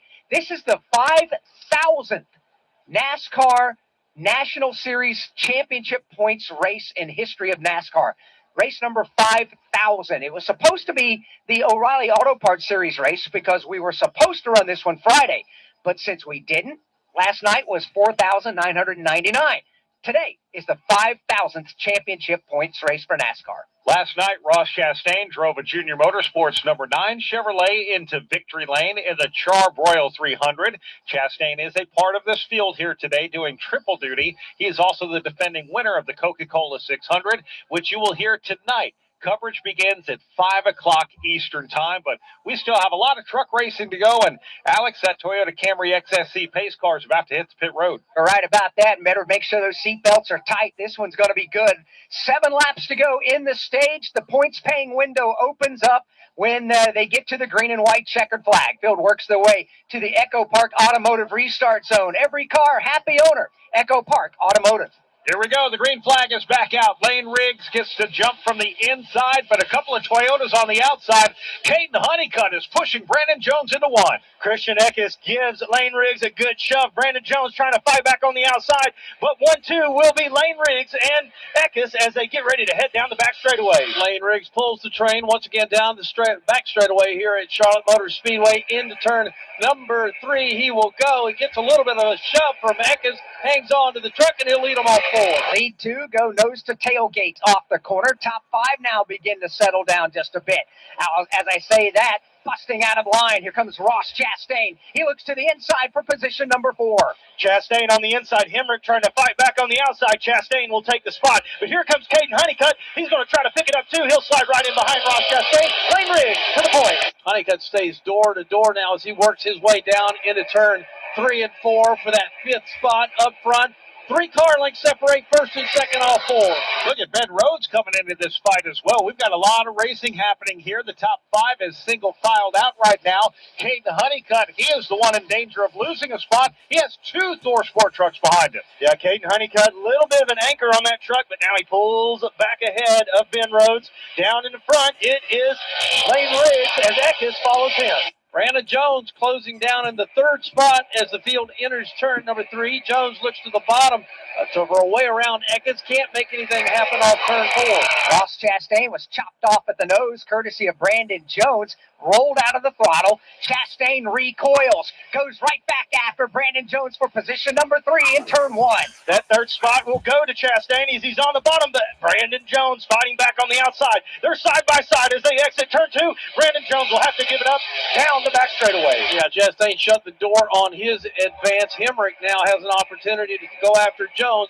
Hemrick goes to the bottom of the racetrack. Jones lets his car slide up the racetrack now. They stay door to door all four. Coming to 3 laps to go in stage number 2. Lane Riggs continues to lead Christian Eckes and Ross Chastain. Now a side-by-side battle. Hemrick is driven to the inside of Brandon Jones. Caden Honeycutt trying to get in this mix too, but Hemrick now pulls back ahead of Brandon Jones. The leader, Lane Riggs, a good 3 or 4 truck length advantage on Eckes. Chastain in third, then the battle for fourth. Again, looking at Jones trying to go to work on Hemrick. Hemrick goes to the bottom of the racetrack, can't make anything work. Jones slides back in there. He's got Caden Honeycutt on him. 6-truck breakaway at the front of the field. 2 to go in stage number 2. No challenge at the front. Further back, they're getting after it. Ben Rhodes is right there. Rhodes having a good run. He's up to 7th. Jake Garcia 8th. Stuart Friesen 9th. Stuart Friesen trying to get into that 8th position, but Garcia not giving it up. Ben Rhodes on the outside as they close it up down the back straightaway. Now, Rhodes stays right out in front by about a truck length and a half over Garcia. That's the way they race into turns 3 and 4. Meanwhile, once again, Lane Riggs off the top of his 4. 1 to go in stage number 2. Ross Chastain, the man on the move, and Christian Eckes in front of him knows it. This is a fight for second with 1 to go in stage 2. Eckes falls into the clutches of Chastain. Is Chastain on the bottom? Eckes in the middle lane. They're fighting down into turn 2, but it'll be Eckes who prevails into second. Eckes stronger down the back stretch. Chastain in that third spot. Meanwhile, Lane Riggs, no problem, no pressure from behind. Midway through 3 and 4, here comes Riggs off of 4. Lane Riggs can virtually coast back to the green and white checkered flag, and he'll win stage number 2 of the North Carolina Education Lottery 200. Second will go to Christian Eckes. Ross Chastain will finish the stage 3rd. Daniel Hemrick 4th. Brandon Jones will be 5th. Caden Honeycutt 6th. Stuart Friesen will nip Ben Rhodes at the line for 7th. Rhodes will be 8th. Jake Garcia 9th. Tyler Ankrum rounds out the top 10 of the stage. Tyler Ankrum almost came to the start-finish line sideways as Chandler Smith was right on the tailgate of that truck. Smith fortunately backed off of that fight. Ankrum was able to collect that truck and continue on and be able to collect that final stage point. Let's take a look at who's getting it done at the end of stage number 2, presented by Craftsman. DIY projects always sound simple until they're not. Luckily, Craftsman has your back. With tools built to power through the best, you can go from what have I done to yeah, I did that. Head to craftsman.com today. Craftsman, build on. Lane Riggs getting it done today. He's been in the top 2, top 3 the entire race. He's now led the most laps so far, a total of 29. We heard Alan Cavana report that the air pressures weren't giving the truck the grip he was looking for earlier in the race. They've stuck with it. They now win stage number 2. Lane Riggs getting it done. And I'll tell you what, we've seen a lot of fight in that truck out of Lane Riggs. He is, I'm going to call him an aggressive driver. I do not mean that in the way that he is always going to trade paint and rub fenders. I mean that in the way that the tenacity of him going up front is really apparent. All right, let's go to the Infield Care Center with Alan Cavana. Yeah, I'm glad to be talking to Corey Day after a scary-looking wreck. First and foremost, you okay? Yeah, I'm all good. Just disappointed. That was not what I wanted to happen today. Just wanted to honor Kyle with a good run there. So I just hate it for the whole Spire Motorsports 7 team, everyone involved. It's not how I wanted the day to end. Can you give us an idea of what happened? I mean, it was just so scary looking to lift off the ground like that. Did you realize that was happening? Yeah, I did. Once I kind of, 17 had a big run, and I pulled down, and it almost looked to me in my mirror like he was going to go back to my outside, and then he just continued to chase me there, and it was too late at that point. He was there, and I was coming down. So that's my fault. My spotter did nothing wrong. No one did anything wrong besides me. All right, Corey Day, out of the care center, also out of the race, but it's good to talk to him. Indeed. Good call there as the pit lane is open. Trucks now begin to make their way in. Daniel Hemrick, Brandon Jones, right side Goodyears and Sunoco Fuel going on their trucks. Then you got Ben Rhodes getting service. Tyler Ankrum as well to Brett McMillan. Christian Eckes has come in. He says that the car is really got too much grip. He wants to be loosened up some. They're going to get an air pressure adjustment, a chassis adjustment on the right side. Also, Caden Honeycutt says that he needs help getting to the bottom of the track. They're going to have an air pressure adjustment. They're going to have 4 new Goodyear tires and fill up a Sunoco fuel. Eckes is now gone with a good stop. That's still working on the left side of the truck for Honeycutt. They drop him, and he takes off. Race off pit road looks like this. It's William Sawalich, Stuart Friesen in the top 2, but this is going to shuffle around because we did have people pit on our 5th Hardy's caution here that are still out on the racetrack. So we'll come back. We'll give you a full field rundown as we are about to start the final stage of the North Carolina Education Lottery 200.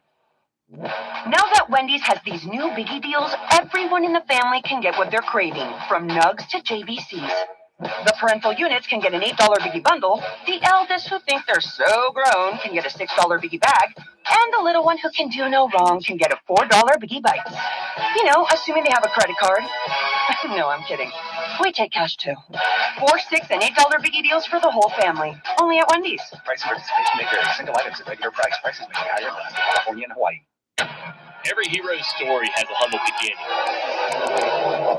Every legend had to earn their stripes. Every superstar had a dream. It's been a fairy tale season. Every home track is the start of something special. That's just good old short track racing. Oh, little retaliation. Holy cow! Learn more about NASCAR regional tracks near you at NASCAR.com/regional.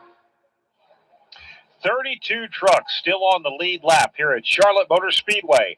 This is the NASCAR Racing Network, home of the tough trucks of NASCAR. Hi, I'm Ryan Blaney, a third-generation race car driver, and I dedicate a lot of my time going fast. But when my grandpa was diagnosed with Alzheimer's, it was a very unexpected bump in the road for us. It's important to notice if older family members are acting differently or having trouble with routine tasks. Early detection of Alzheimer's can give your family time to explore support services and access available treatments. If you or your family are noticing changes, it could be Alzheimer's. Talk about seeing a doctor together. Visit alz.org/time-to-talk, a message from the Alzheimer's Association and the Ad Council. Pack your crew and ignite your weekend. Michigan summers don't whisper, they roar. Camp under the sun at NASCAR's fastest track. The Firekeepers Casino 400. Fast cars, loud engines, and chaos. The ultimate summer kickoff.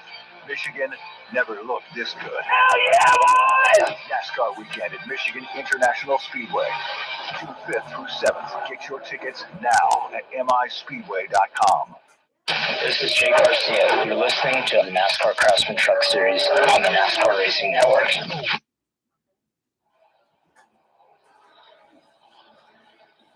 Welcome back to Charlotte Motor Speedway alongside Alex Hayden. My name is Brad Gilley. We have David Stiles, Pat Patterson in the turns, Alan Cavana, Brett McMillan covering things on pit road. We're about to get the green flag here in a couple of laps for the final stage of this race. We have 70 laps to go here in the North Carolina Education Lottery 200, Alex Hayden. We also have a bit of a deadline here, and that is 12 noon Eastern time. With every preparation for the Coca-Cola 600, NASCAR has already made the teams aware before the initial green flag came out that we are either racing to lap 200 or we're racing to 12 noon. Yeah, and that's just part of it. It's not a great scenario. This is the fourth opportunity to try to get this race in since it was originally scheduled back on Friday night. The teams are aware of it. They understand the magnitude of what today is for the NASCAR racing world and the biggest day in motorsports. With the NASCAR Craftsman Truck Series kicking off the biggest day in motorsports, they understand the scenario. And quite honestly, if you do the math, you figure in 31 or so seconds on average per lap, with just 69 laps remaining this time by, there's a good chance we can get this race run in its entirety. If we have a handful of cautions, it could put us up against that bridge. Yeah, for sure. Well, we are about to get the one to go, and that means we're going to restart the final stage of this race with 68 laps to go when the green flag comes back out. We talked about teams flipping the stage, Alex Hayden. Let's give a rundown as Grant Enfinger is now leading here at Charlotte Motor Speedway. Connor Zilich will get some great track position in that Spire number 77. He'll restart second. Gio Ruggiero third. Fourth will be Shane Van Gisbergen. Ricky Stenhouse Jr. back up to fifth. William Sawalid sixth. Tanner Gray is seventh. Eighth will be Chris Wright. Leland Honeyman Jr. ninth. Christian Eckes is the first truck that actually came through on that last cycle of pit stops. Actually, Leland Honeyman came in on that last cycle of pit stops. Then Christian Eckes, who will restart 10th. Then it's Ross Chastain 11th, Lane Riggs 12th, Brandon Jones 13th. Stuart Friesen will be 14th, and Caden Honeycutt 15th. Tyler Ankrum 16th, Daniel Hemrick 17th, Chandler Smith 18th, 19th Ben Rhodes, and Corey LaJoie 20th. 21st is Connor Jones. Jake Garcia runs 22nd. 23rd, Justin Haley. Travis Pastrana, 24th. Timmy Hill, 25th. 26th is Frankie Muniz. Spencer Boyd, 27th.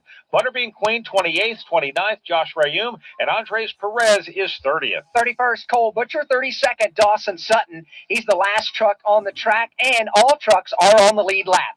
Out of the race, 33rd on back, Minnie Tyrell, Corey Day, Luke Baldwin, and Ty Majeski. The Toyota Camry XSE Pace Car has been deployed 6 times in this race today, and it will tuck back onto pit road, and they'll head through the Echo Park Automotive Restart Zone here in the final stage of the North Carolina Education Lottery 200. Field works their way up off the corner. Ty Majeski emerges from the garage area. He'll rejoin the race. Multiple laps down. At the moment, 39 laps in arrears. Green flag goes back in the air. Grant Enfinger on the brake has a tailgate full of Gio Ruggiero. Shoves him all the way through the double dog leg to turn number 1. And they will head up the 24 degrees of banking, and it will be Grant Enfinger. But here is Gio Ruggiero on the bottom as they try to sort it out. They're side by side as they head down the back straightaway. Good tight battle for the lead here down the back stretch underneath the big TV as we head into turn at number 3. They're sorting it out from about 5th on back. Gio Ruggiero's got the lead all 4. How these trucks are still going forward on the racetrack is beyond me. Ross Chastain was taking them 4 wide down the back straightaway. He backed out of that. Meanwhile, Gio Ruggiero leads him into 1. Ruggiero at the point. He's being followed closely by Enfinger, but here comes Connor Zilic on the inside of Enfinger, trying to take away that second position. They're side by side down the straightaway. Zilic in the number 77. Spin! It's Spencer Boyd down in turn 2. He spins down in the apron, then back up the track and noses into the outside wall as he comes to a stop down on the grass. Finally gets that truck rolling again. And that'll put us under the Hardy's caution for the 7th time here in the North Carolina Education Lottery 200. Alex Hayden, we mentioned 4 wide going into turn number 3. A lot of trucks trying to take up some room on the racetrack. A lot of trucks beating and banging along the way, and some of them didn't get through it all that well. Yeah, Spencer Boyd got a big piece of that. Ross Chastain has cut down the right front tire on his Chevrolet Silverado. He was the foosball out there, just getting kicked around in the middle of that pack. He's going to make his way to the pit lane, but should stay on the lead lap. We know he's got a fast race truck. To Napa pit reporter Brett McMillan.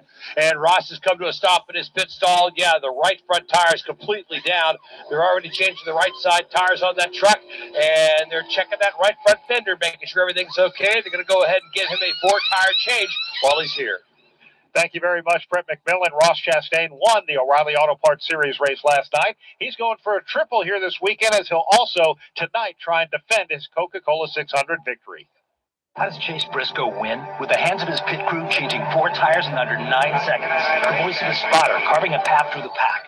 His race engineer, systems engineer, all working tirelessly to shave off 1/10 of a second. With his team at Toyota, his crew chief, his fans, his family. It's all of this all at once at 200 miles per hour. From the moment Chase joined Toyota to the moment he ends up in victory lane. So how does Chase Briscoe win? In summary, not alone. Toyota Racing. Your race, your story. NASCAR is a registered trademark of the National Association for Stock Car Auto Racing, LLC. We're at the start-finish line. William Byron on pole position. Green flag is out and we're racing. We're in the turn. Here to the inside comes Kyle Larson. He and Hamlin both. We're on pit road. 4 tires to M.E.Racing. The face off from pit road is Denny Hamlin. Alex Jones goes off. We are live from the track. The Motor Racing Network, your home for NASCAR racing. Don't miss a lap, pit stop, or side-by-side race for the win. Listen to all the play-by-play action on your local radio station and MRN or NASCAR.com. From Charlotte Motor Speedway, this is the NASCAR Racing Network, home of the tough trucks of NASCAR. Hey, Joliet, did you miss us? NASCAR is back for the biggest 4th of July weekend in 250 years. Salute our heroes, continue our traditions, and celebrate America, featuring the Busch Light Summer Music Series. Life, liberty, and the pursuit of speed. Hell yeah, NASCAR weekend at Chicagoland Speedway, July 3rd through 5th. Get your tickets now at chicagolandspeedway.com. Introducing the RE4000 Bluetooth scanner from Racing Electronics. Experience uncensored real-time audio from drivers and crews. All hands-free and wireless with Bluetooth functionality. Fast, lightweight, and zero latency, the RE4000 keeps you locked into every pass, every pit stop, and every checkered flag. Plus, with automatic over-the-air programming at major events, setup is quick and effortless. Check it out at racingelectronics.com today. This is Grant Enfinger. You're listening to the NASCAR Craftsman Truck Series on the NASCAR Racing Network. Back here at Charlotte Motor Speedway, Ross Chastain had to come down for a second time. He had some right front damage on that front fender, and the way that fender was pushed in, Alex, it was literally laying on the top of the tire, and they were trying to clearance it when they brought him back in. Yeah, in the high-tech world of upper NASCAR National Series racing, it comes down to an aluminum baseball bat to put it on top of the right front tire, wedge that underneath there, and then just kind of force that right front fender up and off of that tire to prevent any kind of tire rub there to potentially cut down another Goodyear tire out there. Ross has got a good truck. That Nice Motorsports team doing a nice job getting him back on the track on the lead lap. Yeah, certainly hoping that does not compromise the aerodynamics, but it is definitely not an ideal situation. Gio Ruggiero leading this race. In fact, Gio Ruggiero was the truck that Corey Day had come across when Corey Day's truck went backwards and up in the air. Ruggiero actually had a little bit of front-end damage to his truck, but boy, it didn't look like that was hurting him on that last restart. Not a bit. Gio's looking for his first win of the season, sits fourth in championship point standings coming into today's race. He's had a bit of a tough go of it here today, just struggling to get in the top 10 to score stage points today, has not scored any stage points at all. So Gio, looking at the bigger picture, it might forfeit a stage point or two along the way, but trying to get to victory lane to try to get the big trophy and the big check. Last year, he brought that Toyota Tundra to victory lane for the first time in his career at Talladega Super Speedway. And as you mentioned, looking for his first win of the year as the field is choosing which lane that they will restart. And Gio Ruggiero, he goes topside. He went to the bottom of the racetrack. Yeah, Connor Zilich has opted to restart on the outside lane here for this restart. You know, it's taken Connor Zilich quite a while to work his way from deep in the field. Again, the starting lineup set by the metric. So he was towards the tail end of the field, and Connor Zilich, all of a sudden, when it's time to put your chips in the table, 63 laps to go. Now we'll restart on the outside of the front row. Connor Zilich, along with his Trackhouse teammate Ross Chastain, two drivers pulling triple duty here. Zilich last night was racing the O'Reilly Auto Parts Series Charbroil 200. Their Charbroil 300, his night didn't quite go the same way his teammate did. Ross celebrated in victory lane, and Connor, not so much. Yeah. You know, I'm looking at this, Brad. The top four trucks, Ruggiero, Zilich, Enfinger, and Sawallisch, were last on pit road back on lap number 50. Tanner Gray in sixth, also lap number 50. If they're going to try to stretch this thing to the advertised distance, they're going to need to maximize fuel saving under these caution flags. That's going to be an awfully big ask for these drivers. That is a big ask. We're going to restart with 62 laps to go. The first truck on freshest tires, Christian Eckes, will restart fifth as the Toyota Camry XSE pace car dips onto pit road. They'll head through the Echo Park Automotive restart zone. On the bottom, he gets a nice shove from Grant Enfinger. That is Gio Ruggiero, but Connor Zilich powers to the outside. Zilich still on the quarter panel of Ruggiero, but Ruggiero finally assumes the lead. They're 2 wide behind him. Ruggiero all by themselves. 3 wide now as they're out of turn number 2 down the back straightaway. 3 wide. They remain back there for the 5th, 6th spot. Wow, the big run down the back stretch. Here comes Brandon Jones trying to get up here into the top 3. Not able to make a move. It's Ruggiero off turn 4. And then a 3-truck length gap back to second place. That's Connor Zilich. Head down, going to the whip is Zilich as he's trying to get that position back at the front of the field, but he's got an attack to the left elbow. Eckes is right on the tailgate of Zilich as he starts to move up the racetrack to try to block him. It is Gio Ruggiero at the point as Eckes and Zilich chase him. Leader's got about a 3.5 truck lead here. Battle for second. Shape is up. Here comes Eckes back on Zilich. Zilich down to the bottom of the racetrack. Eckes got a good run off the top of the hill.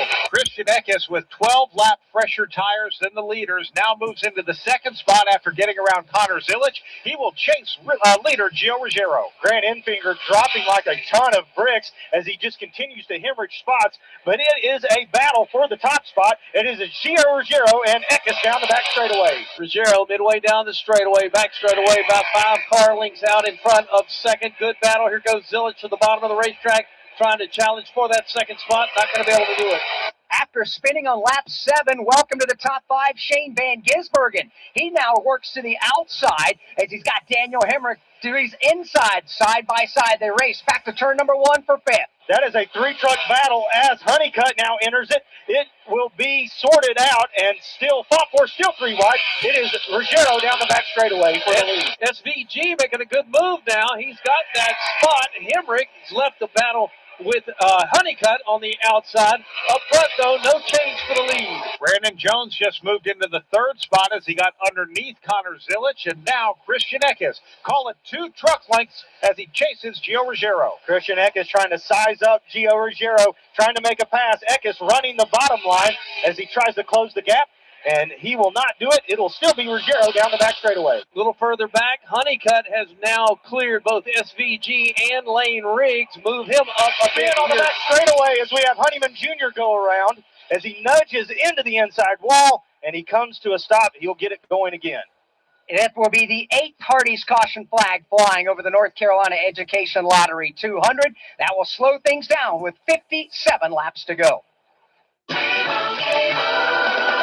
Doug.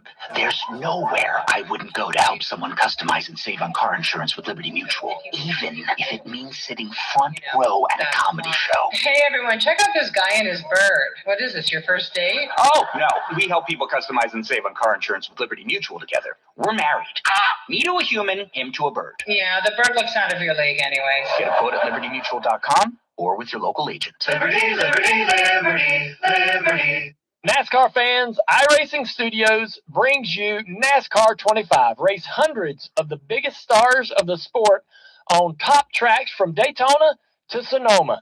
Start your career in the ARCA Menard Series and work your way up to Cup while managing team members, sponsors, and more. Or compete online with NASCAR fans around the world. NASCAR 25, available on PlayStation, Xbox, and PC. Head to NASCAR25.com to buy now. From Charlotte Motor Speedway, this is the NASCAR Racing Network, home of the tough trucks of NASCAR. The thrills of NASCAR racing from over 55 years of Motor Racing Network broadcasts. Bobby Allison brings the race car right down in the middle of the track, crosses the start-finish line, and he will win the 24th annual Daytona 500. Bill Elliott wins the Hooters 500. Alan Kulwicki, 1992 champion. M.E.Racing Classic Races. They get the whole pack steaming for the finish line. Dale Earnhardt wins the Winston 500. Find all the classic moments on M.E.Racing Classic Races on any podcast platform. Victory Junction is a year-round camp for children with chronic and life-threatening illnesses and serious medical needs. We'll see 120 kids with spina bifida, 120 kids with craniofacial disorders, 120 kids who have diabetes or who have asthma. From 6 to 16 years old, it empowers them to just be the kids that they are that week. Not their disease, not their illness, they're just a kid. But if you know a child that can benefit from Victory Junction, we'll do everything in our power to make sure that child comes to camp. This is Ty Majeski. You're listening to the NASCAR Craftsman Truck Series on the NASCAR Racing Network.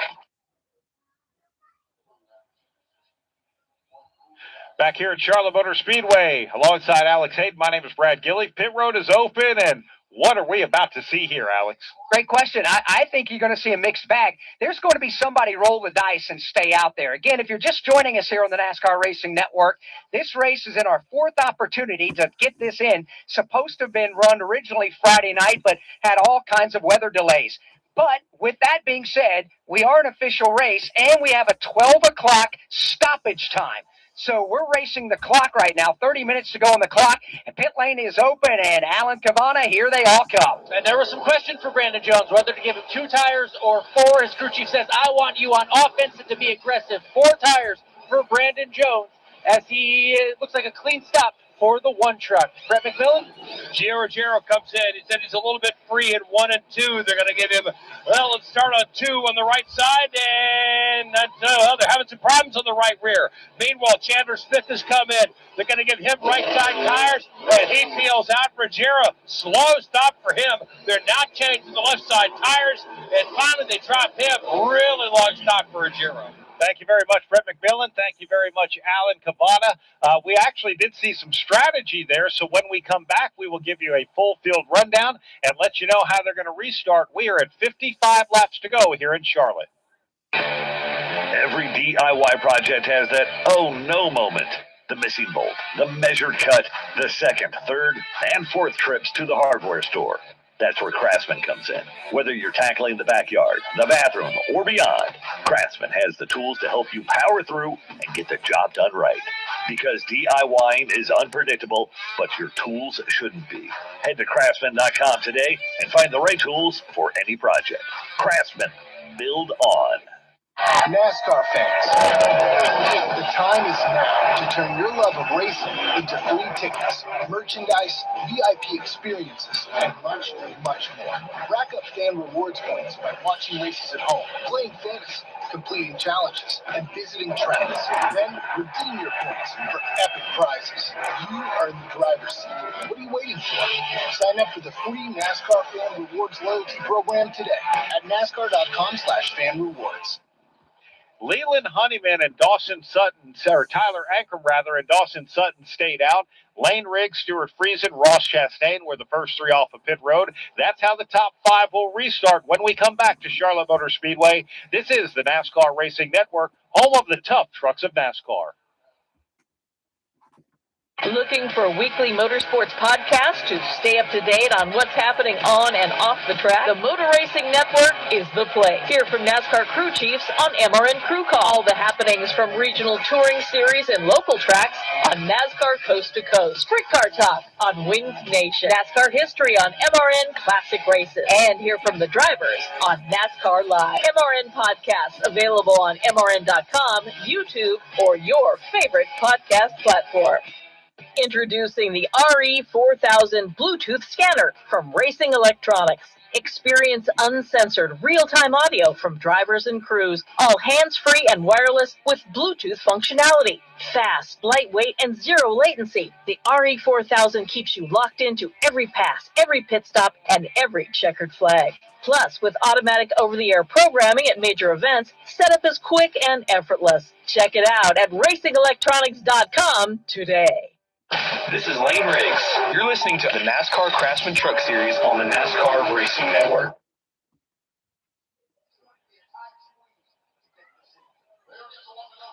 Back here at Charlotte Motor Speedway, 1 to go being given right now from the flag stand. Tyler Ankrum will choose the bottom of the racetrack. Dawson Sutton goes to the top side. They are the ones on the older tires. And what we say by that, though, not necessarily old as lap count. Only 3 green flag laps on those sets of tires, so they should have plenty of Sunoco fuel in the tank as well. But you've got faster trucks lining up behind them in the form of Lane Riggs and Stuart Friesen. Ross Chastain will restart 5th, followed by William Sawalich in 6th, 7th, Daniel Hemrick, Chandler Smith 8th, Brandon Jones 9th, and Christian Eckes, who has led the most laps today, he'll restart 10th. Yeah, and Stuart Friesen came into the day 9th in championship points. He's a driver that's only 12 points above the cut line as far as the Craftsman Truck Series chase standings go. So they're giving themselves a pretty good opportunity to have a good points day, if not better. Try to get a win under your belt here today and really maximize the points that you can in your effort to try to close in on the playoffs. But Lane Riggs has been the driver that's led the most laps today. I checked that. He and Christian Eckes are about the same on the lead lap count. But Lane Riggs carrying the UNC Charlotte 49ers colors. That campus just, 2 miles, maybe 3 miles south of where we sit right now. An awful lot of pride there as he's a 49er alum trying to take that truck to victory lane. They have an amazing NASCAR engineering program and, quite honestly, one of the most beautiful college campuses that I've ever been around. And that is Lane Riggs' alma mater. Would be really cool to see if he could drive that truck into victory lane as that Toyota Camry XSE pace car hits the pit road, Alex. Make their way into the Echo Park Automotive Automotive restart zone. Every car, happy owner. Echo Park Automotive. Green flag goes in the air. Tyler Ankrum absolutely has a tailgate full of Lane Riggs as they race the way to turn number 1. Lane Riggs giving Ankrum a big push. Now Lane Riggs goes to the outside as he tries to take the point. It will be Ankrum side by side with Riggs as they come down the back straightaway. Dawson Sutton falls way back into the field, making way for these trucks up front. Once again, to the very top here is Lane Riggs, bottom of the racetrack. He works right behind him and chasing hard. Ross Chastain off the board. Lane Riggs leads, but Ross Chastain trying to go back-to-back after winning last night's O'Reilly Auto Parts Series race. Chastain now just 2 truck lengths off the rear tailgate. Ankrum continues to fall as Eckes and Chandler Smith go by him, but it's Lane Riggs at the point running the bottom. Ross Chastain diamonding the corner as they head down the back straightaway. Chastain is bearing down on the leader. Ross Chastain goes to the bumper of the leader. Ross Chastain moves to the outside. Lane Riggs under attack midway through 3 and 4. He'll hang on to the race lead, however, will Lane Riggs. There'll be a black flag issued to Connor Zillich. He'll be forced to do a pass-through penalty, a restart violation. He changed lanes before the start-finish line. Field rumbles back to 1. Lane Riggs running that middle lane. Now he drops down to the bottom. Chastain to the top. It'll be Lane Riggs who stays at the point, but he's under pressure from Eckes. Chastain got loose down there in 1 and 2, and that opened the door for Eckes to get right to his bumper. Here comes Eckes to the bottom of the racetrack. He's going to challenge for the second spot off 4. Christian Eckes has had a strong truck all morning long here at Charlotte Motor Speedway. He'll try and draw to the inside of Ross Chastain for the second spot. Nose to nose at the start-finish line as they head back to 1. As Chastain and Eckes fight for second, Lane Riggs hammers down out of turn 1 into turn 2. Middle lane down the back straightaway. It'll be Eckes over Chastain. Lane Riggs with a good wide lead out down the back stretch here at Charlotte. Now calling about 8 to 9 truck lengths down to the bottom of the racetrack. He goes. Once again, Eckes right in his tire track. Chastain right there as well. 48 laps to go, this time by or 23 minutes remaining on the clock here for the North Carolina Education Lottery 200. Field begins to settle down through the front 5 or 6. Tyler Ankrum looking for real estate. Ankrum, trying to find it. Little bit of a wiggle back there. It's about 3 wide for the truck position. We've got a little bit of a tire rub on Shane Van Gisbergen.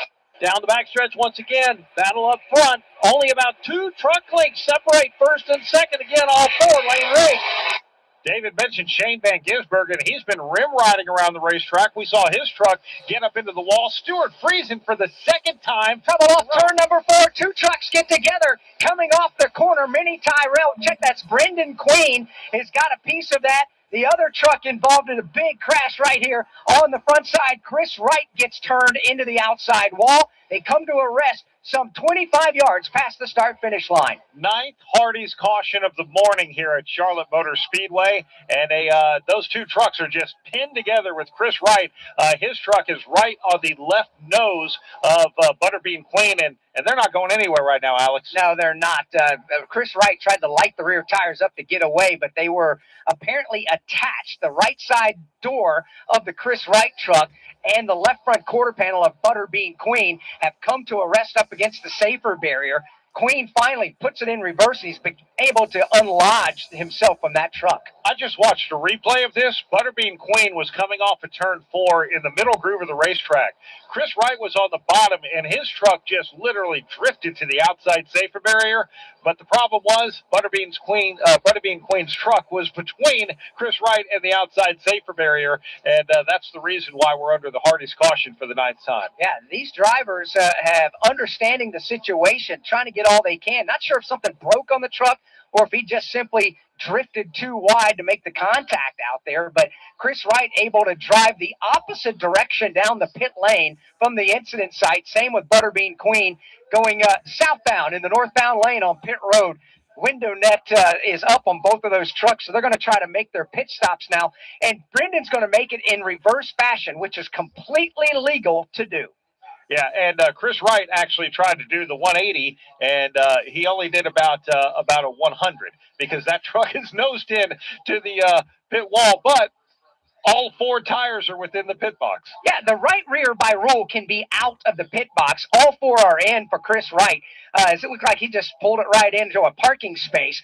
Brendan Queen sitting the opposite direction. So while they were pointing the wrong way on the racetrack, pointing the wrong way on the pit lane as well, but work continues. They're both going to lose another lap. Let's check in with Brett McMillan and find out about our Sunoco fuel mileage, Brett. Well, Brad, here's the situation for a couple of guys who are running near the top. As far as Ross Chastain goes, I just talked to his crew chief, Phil Gould, and he said this caution makes them good either way we go, whether they get to the full distance or if we stop on the clock. Also talked with Dave Ellens, crew chief for Christian Eckes, and he said they're 4 laps short if we go the advertised distance. That won't be an issue if we stop short because of the clock. Different scenarios and different lines of thinking out there as they work their way behind the Toyota Camry XSE pace car. We're down to 45 laps to go. For 250 years, America has been more than a place. It's been a promise, a story of courage, hope, and dreams. And through it all, local TV and radio broadcasters have been there, telling the story of America, bringing truth to light. Broadcasters tell the story of who we are and who we aspire to be. We are America's storytellers. We are broadcasters. This message furnished by the National Association of Broadcasters. Gear up! Visit the NASCAR shop online to find all of your favorite officially licensed NASCAR product. The NASCAR shop is the official online store of NASCAR and your destination for all of your favorite hats, t-shirts, diecasts, and more. Whether tailgating, home gating, or anything in between, visit NASCAR.com/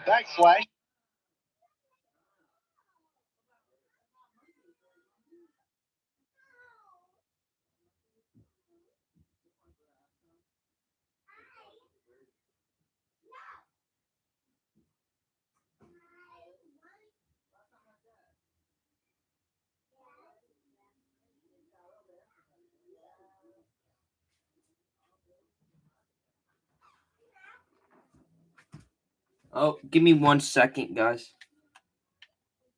Not sure what happened. Sorry about that. I'm not sure what happened. Give me 1 second, though.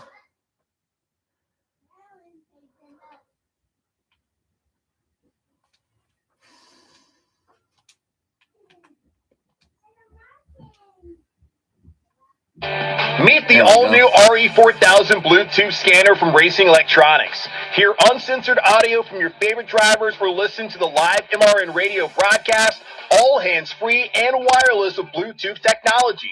Fast, lightweight, and built for race day, the RE4000 delivers zero latency so you never miss a moment of the action. Powerful, wireless, effortless, that's the RE4000. Learn more at racingelectronics.com. This is Caden Honeycutt. You're listening to the NASCAR Crash and Truck Series on the NASCAR Racing Network.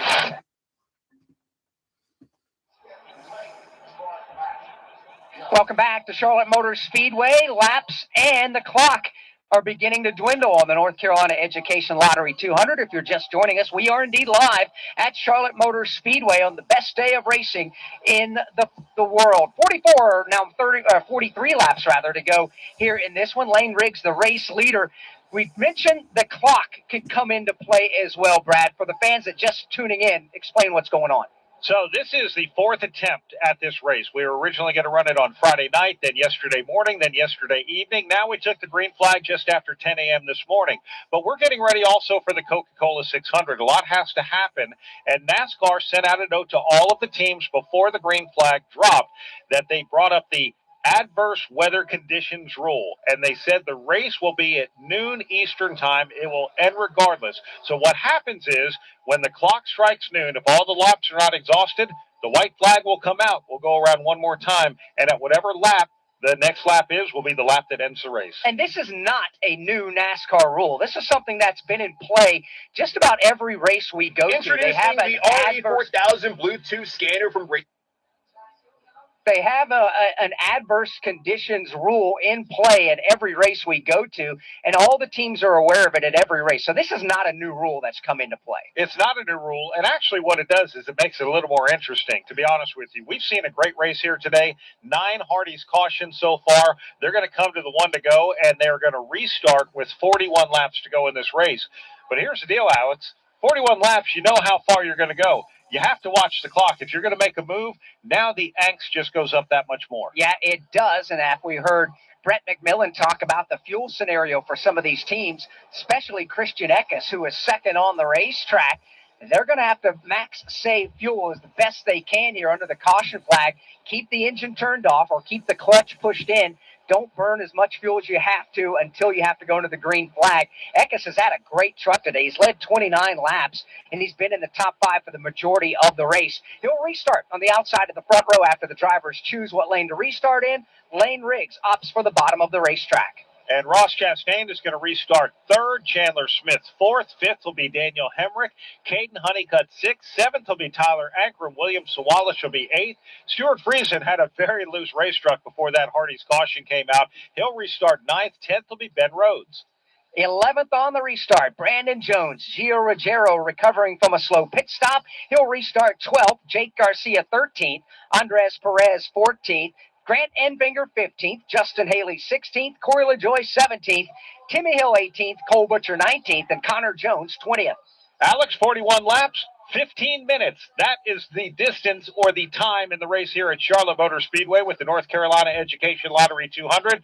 We mentioned you have to go. Guess what? We don't know within that 15 minutes or 41 laps how many more Hardy's cautions might come out. Because if you're in the middle of this pack, you need to go, and you need to go now. You're going to get extra aggressive. If they're in front of the field, you would like to be the truck that's out front anytime a caution flag comes out so you can dictate the pace. Through the Echo Park Automotive Restart Zone we go. Green flag goes back in the air. Lane Riggs on the brake. That green and white Ford goes back to the lead. They yo-yo back and forth. It's still too wide. Here comes Caden Honeycutt splitting the needle as they make it 3 wide. Lane Riggs in the front. Honeycutt will now slide up to the outside. Eckes in second, Chastain in third. Riggs pulls the train once again down the backstretch. Here comes Eckes on the bottom. Eckes is going to try to take the top spot away from Riggs. Bottom of the racetrack he goes. He'll take that spot off 4. Brandon Jones, the big loser on that restart. He dropped some 12 positions. Christian Eckes now the new leader as he gets around Lane Riggs. Then it's Caden Honeycutt and Chandler Smith, your top 4. The assault is on from Lane Riggs, though, as he goes to the outside. Christian Eckes running that middle lane. Lane Riggs all the way up against the wall. He tries a dime in the corner as they head down the back straightaway. Down right behind those two for second, for third, and fourth. Honeycutt there with Chandler Smith. Meanwhile, up front, only a half a truck length separate first and second as Eckes extends his lead off 4. Connor Zilic is back in the game after a restart penalty on the last restart, had a pass through. Then the caution came out. They bolt on 4 fresh Goodyear tires. Restarted 25th. He's climbing the leaderboard. He's up to 15th. Connor Zilic on the march. The field heads towards Pat Patterson, headed to 3. Eckes has got the lead now by about a half a truck length over Lane Riggs. Riggs closes it down. Now dives to the bottom of the racetrack. Riggs with a good run into turn 3 and 4. He's up for the lead. They're side by side, all 4. The clock is ticking, and Lane Riggs knows it. So does Christian Eckes. They almost bang fenders as they come across the start-finish line. Eckes on the outside. Riggs on the inside. Caden Honeycutt chasing. Lane Riggs has been running the outside, but now he opts for the bottom as he slides up in front of Eckes. He goes to the top of the racetrack. Eckes slides back down underneath him. It's Eckes trying to get there. Swapping the lead back and forth. Eckes trying to take it away now again from Riggs. Honeycutt watching on from about 2 truck lengths back. Here they come again off turn 4.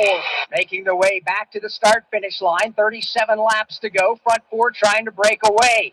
Ross Chastain. Trouble on the front stretch. One truck goes sideways right in front of you guys. That is Stuart Friesen. That brings out the Hardy's caution for the 10th time. Oh, it does not bring out the Hardy's caution. Stuart Friesen makes it down to pit road. So he's going to take it straight to the pit lane. We stay under the green flag. The field heads to turn 3. Riggs with about 2 truck lengths now out in front of Eckes. Eckes regroups now, looks to the top side of the racetrack. Honeycutt rides in the 3rd spot, and Chandler Smith. Stuart Friesen actually was able to come across the grass right to his pit box, but the leaders continue to race. It's Lane Riggs, Christian Eckes, and Caden Honeycutt. Lane Riggs at the point. That lead is dwindling as Eckes now goes to the top of the racetrack. Honeycutt down on the bottom in that 3rd position, trying to make up some ground, but it's Lane Riggs at the point. You get the feeling Honeycutt's just looking for the right opportunity to get both of these guys at one time. Here's Riggs. Double turn 2 as we have a truck around. It is Perez. Andres Perez de Lara spins, makes contact with the inside safer barrier, and now the Hardy's caution flag flies for the 10th time in today's race with Lane Riggs up front. 35 laps to go, but we checked the old clock, and we're about 10 and a half minutes away from noon. Alex, this really changes everything. We talked about how intense that battle was up front because they knew they're now racing to the clock. 34 laps to go. That's not going to happen in the next 10 and a half minutes. And we don't know how many more Hardy's cautions we're going to have. And this is going to bunch the field back up big because Connor Zilic on the fresh Goodyear tires is up to the number 7 spot in only, 6 laps from 25th to 7th. Now he's going to be bunched up for this restart. Connor Zilic, a man on a mission right now. Pretty exciting to see what he had done. He last pitted on lap number 90. The trucks he's racing around, they last pitted on lap number 79. Lane Riggs leads Christian Eckes, Caden Honeycutt, Chandler Smith, and Ross Chastain. And Ross Chastain, we have seen him get a lot of great restarts here. That last one was not one of them. No, it wasn't. And he does have some damage to the right side of his truck from some contact earlier, but they tried to get it as smooth as possible aerodynamically. Not sure if that's playing a role in this or not. Alan Cavano, what can you tell us about our race leader? Well, they're trying to just give him an idea. They think maybe when they get back to racing about 6 minutes, so they think 6 to 8 laps. They also told him, look, the track is so gripped up, the leader isn't going to get a huge lead. He's going to be battling the whole time. And Lane Riggs said, well, I better be the leader then, shouldn't I? Absolutely right. Lap number 100 is on the board. 34 laps to go. Again, the adverse condition clock down to 9 minutes and 15 seconds and counting. Brad, we're racing to high noon Eastern, not so much 34 laps. This brings just a whole different level of excitement, watching the clock instead of watching the laps, and they know it. Here's what you have. The 2 trucks who have led the most laps here today, Lane Riggs at 43 and Christian Eckes at 32. Not only have both of those drivers been fast, they have also raced each other hard. Let's remember Christian Eckes. He won several races with McAnally Hilgeman Racing back in 2024. 25, he came to the O'Reilly Auto Parts Series with Collick Racing and didn't see the same success. This year, he's back with MHR and looking for that trip to victory lane. It could be a big day for this race team out here in their home track at Charlotte Motor Speedway. Now, with 8.5 minutes to go in the adverse conditions clock, how this works again, when that clock hits 0, the next time by, they'll put the white flag in the air, and that will be the final lap of the race. So that's what we're looking at. When we have 0 on the clock, next time by, no matter where you're at, next time by the start-finish line, we'll get the white flag. And there will be no overtime because the white flag would have come out at that point. So, and look, if they wreck with 2 minutes to go and the clock goes to 0, 12 noon is when that adverse weather conditions come out. We do see a handful of trucks coming onto pit road. Tyler Ankrum is there. Daniel Hemrick is there. Brandon Jones, William Sawalich comes in. We see Justin Haley, Dawson Sutton, Stuart Friesen. What a wild ride that he took. And I mentioned, I watched that truck come loose off of turn 4 for like 3 or 4 laps in a row, and, well, this time it got just a little too loose. Yeah, tough break for Stuart Friesen as he's in the back half of the chase standings. He needed a good finish here today. Friesen 1 lap down now, back in position number 29. There are still 28 trucks on the lead lap. So for Tyler Ankrum, Grant Enfinger, Brandon Jones, and the likes that are just exiting the pit road, they're going to have some work to do to try to climb the leaderboard. Not necessarily the laps is going to be the problem. Again, 7 minutes and 5 seconds remain on the clock. You think those crew chiefs saw what Connor Zilic was able to do on fresh tires and said, hey, why not? Let's have a go. Yeah, absolutely. You're not going to beat them on raw speed the way it is.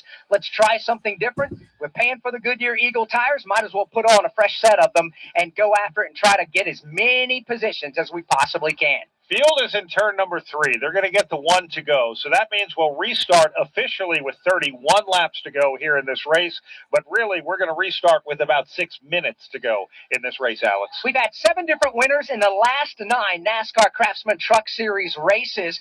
The St. Petersburg winner was Lane Riggs. He's trying to go back here and mess up this stat that we just gave you and try to win and break that number. So Riggs has had a good truck, but he's had Christian Eckes on his tailgate the majority of the afternoon, well, morning. We're not quite afternoon yet. We're still 5 minutes away from high noon here in the east. Yes, we are. So we've got Lane Riggs. He'll choose on the inside. Christian Eckes goes to the outside. Caden Honeycutt restarts 3rd. Chandler Smith 4th. Ross Chastain 5th. Ben Rhodes running in 6th. 7th is Connor Zilic. Corey LaJoy in his Ram truck is up to 8th right now. Gio Ruggiero is 9th. And 10th is Jake Garcia. Ricky Stenhouse Phillips Jr. is 11th. Tanner Gray is 12th. Shane Van Gisbergen 13th.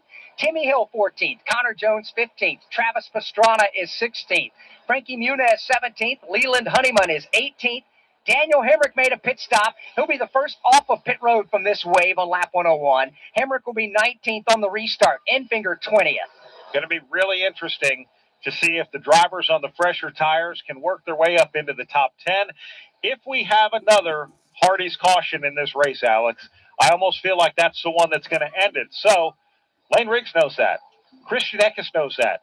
Winning this restart could be the winning move of this race. You're going to have to get a good launch. You don't want to spin the tires in the Echo Park Automotive restart zone. Got to be clean here. Experience comes into play, and both of those drivers, Riggs and Eckes, have a lot of experience. What they cannot control are the trucks on their back bumpers. How aggressive are the push trucks going to be to try to shove them out of the way? Caden Honeycutt's been an aggressive restarter. He'll restart in the high lane behind Christian Eckes. Ross Chastain will restart behind Caden Honeycutt. But then you have to take a look at Chandler Smith, teammate to Lane Riggs. He's going to start on his back bumper on the inside. As the field heads to the Echo Park Automotive restart zone, green flag is back out here at Charlotte Motor Speedway. They are nose to nose. Eckes a very slight advantage across the start-finish line as they rocket back into one. Chandler Smith gives Lane Riggs a good push, and those hometown colors come to the point. Caden Honeycutt to the top, makes it 3 wide for the second position, but it's Lane Riggs in first. Riggs out front by 3 truck lengths now, working his way over Chandler Smith down the backstretch. Honeycutt right there. Ross Chastain up there as well. Bottom of the racetrack. That's where the leader goes now. Paints the line off 4. Front row motorsports. First and second off turn 4, but not for long. Here comes Caden Honeycutt. A full head of steam. He'll grab position number 2 as they slip and slide and mix it up 3 wide for 4th. Yeah, that battle for 4th is heating up as it is Zilic in the middle, Chastain on the top, Eckes on the bottom. Lane Riggs at the point. Riggs out front now, in control. Honeycutt trying to chase him down. Chandler Smith about to be under attack by Zilic as they work their way into turns 3 and 4. Here's Riggs once again, up on the gas and up on the chip off 4. They'll come to the start-finish line. 3 minutes, 30 seconds left. Lane Riggs leads. Then it's Caden Honeycutt. On fresher tires, Connor Zilic drives around Chandler Smith. TikTok says Connor Zilic, here I come on fresh tires as he tries to sort out that 3rd position, but it's Lane Riggs at the point being followed by Caden Honeycutt. Spin as Chandler Smith goes around. He goes to the inside, hits the inside wall as the trucks go by him as he comes to a stop. We are not under caution yet. We are still racing here at Charlotte Motor Speedway. Caution now comes out for the 11th time in this race. Lane Riggs is leading here at Charlotte Motor Speedway. The countdown clock, 2 minutes, 52 seconds. Connor Zilic did catch the wall with the right side of his truck with Chandler Smith spinning to his left. There's a slight tire mark just off turn number 2 on that bright white safer barrier. When I saw him come by here, he's indeed scuffed up the right side of that truck for Connor Zilic. But what a drive after a restart violation earlier in the race. Fresher tires up to 3rd. Problem now, Brad, is we've got 2 minutes and 26 seconds remaining on the clock. Yeah, Chandler Smith knew Connor Zilic was to his outside, and they were racing hard for position, trying to claim every inch of racetrack they could. That was just simply good, hard racing. And now Chandler Smith, the nose of that F-150 is just wadded up here as we watch the countdown clock continue. What NASCAR has to do, we're running around a 1.5 mile racetrack under caution at 60 miles per hour. We still have to open up pit road as well. Dubious honor here, caution flag number 11. Most caution flags ever in a Craftsman Truck Series race here at Charlotte Motor Speedway. It was 10. That happened twice, 2005, 2011. We got a new record here for the trucks, and not maybe the best record.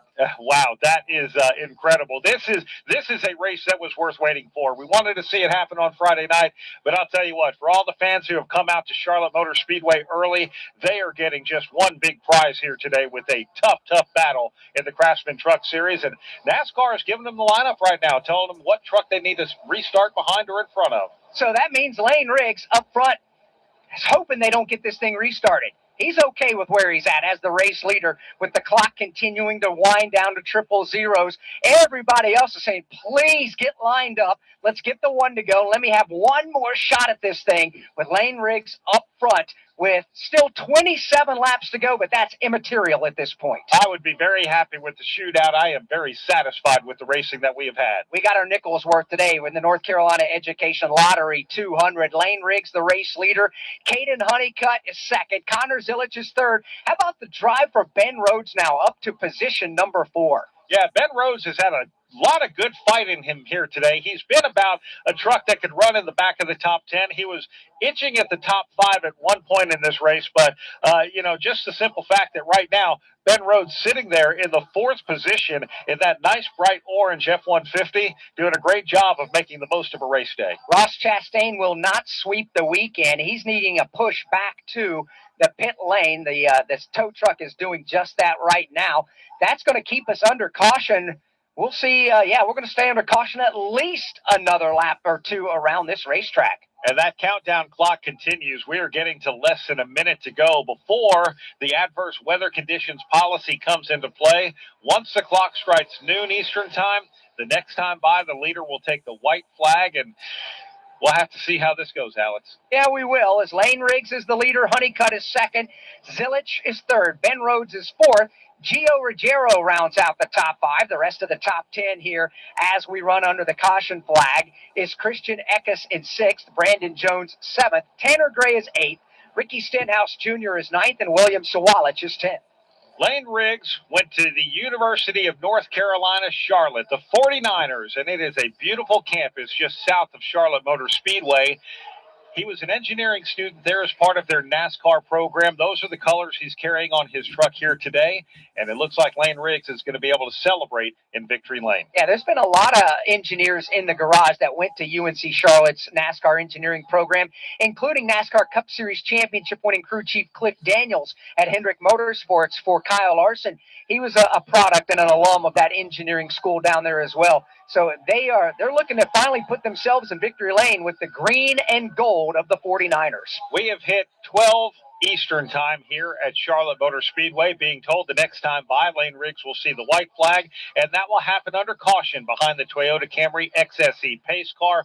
Caden Honeycutt, the top Toyota, is running in second right now. Connor Zillich on fresher tires was able to work his way all the way up to third, as you mentioned, though, Alex. He had tagged the wall. He might be satisfied by finishing this race under caution. White and caution flags are flying at the start-finish line from Rich Keeter. Pace car, the Toyota Camry XSE pace car, brings the field past the line. Lane Riggs must maintain pace car speed for 1.5 miles, and he'll get win number 2 of the 2026 season. Let's talk about the way this race has gone. Friday night, the trucks left pit road behind the Toyota Camry pace car, and they were running their opening pace laps of the race. They were going to start the race actually 30 minutes early at 7 o'clock Eastern time. That's because we knew we had weather coming in. The lights had gone out on the pace car, and we were about to go green, Alex. And then the weather came in. They pulled him down to pit road, and, they kept him on the racetrack for a few more laps, pulled him down to pit road, and finally you just had to give in and say, let's come back Saturday morning. We're going to try and race at 8 a.m. Saturday morning. Well, that couldn't happen yesterday. We're going to try and race at 9 p.m. Saturday night. That couldn't happen last night. And, man, the fact that we got a lot of great racing on this dry racetrack this morning has been awesome. And then logistically in the infield, the game of Rubik's Cube began because the Craftsman Truck Series haulers and garage is where the NASCAR Cup Series hauler and garage is. So Saturday morning, they needed to bring the Cup teams in. So they had to pull all the Truck Series haulers out and put them outside the racetrack, clear out part of the infield, then bring them back to the infield, put them there. Once they said that we can't race Saturday morning, they had to cover up the trucks and find a place to put them as well back behind the wall. It's been a logistical nightmare, but we were treated to a dandy of a race. Yeah, the Truck Series team stayed here till 10 o'clock last night before they were released. They'll come to the start-finish line. Lane Riggs will win the North Carolina Education Lottery 200, followed by Caden Honeycutt, Connor Zillich, Ben Rhodes, Gio Ruggiero, your top 5 finishers in a race morning that saw several twists and turns, a record number of cautions for the Truck Series here at Charlotte Motor Speedway, and more than anything, great battles on the racetrack. You'll hear from our race winner and top finishers right after this. Introducing the RE4000. I'm going to go through the full field rundown here.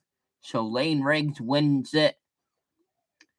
Second will be Caden Honeycutt. Third is Connor Zilich. Then fourth, Ben Rhodes, Giovanni Margero in fifth. Sixth will be Christian Eckes. Then Brennan Jones seventh. Eighth will be Tanner Gray.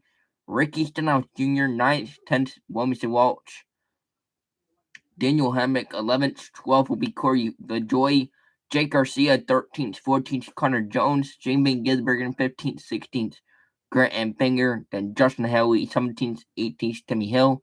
Anders Perez 19th, 20th, Tyler Ankrum. Dawson Sutton 21st, 22nd, Leland Honeyman. Frankie Linas 23rd, 24th, Spencer Boyd. Cole Butcher 25th, 26th, Stuart Friesen. Travis Pastrana looks like this got bumped up due to leaderboard, so he finished 21st, 22nd, Dawson Sutton. Leland Honeyman 23rd, 24th, Frankie Linas. Spencer Boyd, 25th, 26th, Cole Butcher, then Stuart Friesen, 27th. 28th will be Josh Room. Rush Chastain in 29th, 30th, Chandler Smith, Chris Wright, 31st, 32nd, Brendan Queen, then Ty Majeski, 33rd, 34th, Minnie Terrell, then Corey Day, 35th, 36th, Luke Baldwin to round out the field. Let's get some interviews from the drivers now. NASCAR Racing Network live at Charlotte Motor Speedway. The North Carolina Education Lottery 200 is in the books, and Lane Riggs is celebrating with the fans at the start-finish line. My name's Alex Hayden, along with Brad Gilley high atop the start-finish line. David Stiles had everything covered in turns 1 and 2. Pat Patterson in turns 3 and 4, with Brett McMillan and Alan Cavana on the pit lane. What an awesome celebration. Lane Riggs got the checkered flag, and he just smoked them all the way down the front straightaway from the turn 1 side to the turn 4 side to celebrate in front of all of these awesome race fans who came out early to watch the NASCAR Craftsman Truck Series race here at Charlotte. Now Riggs is actually going through what would be the front stretch chicane of the Roval. And he's doing a pretty good job drifting his way on through, Alex. That was impressive because he's driving steering with one hand as he holds the checkered flag out the window with his left hand. So Lane Riggs finally will bring this truck down. His crew is jubilation down there as they get set to mob their driver, Lane Riggs, the 23-year-old from Bahama, North Carolina, his 7th career NASCAR Craftsman Truck Series win. Let's go down and hear from some of our top finishers. We'll start things off with Alan Cavana. And I've got Connor Zilich, a penalty, a lap down all the way back to 3rd. A man on a mission, but are you thinking about the mistake? I feel like it honestly gave us a chance to do something different and gave us a little bit of an advantage. And, it was cool to be able to, come back through and get all the way to 3rd. I wish it would have either ran green or gone back green. I feel like we would have had a really good shot at it there, but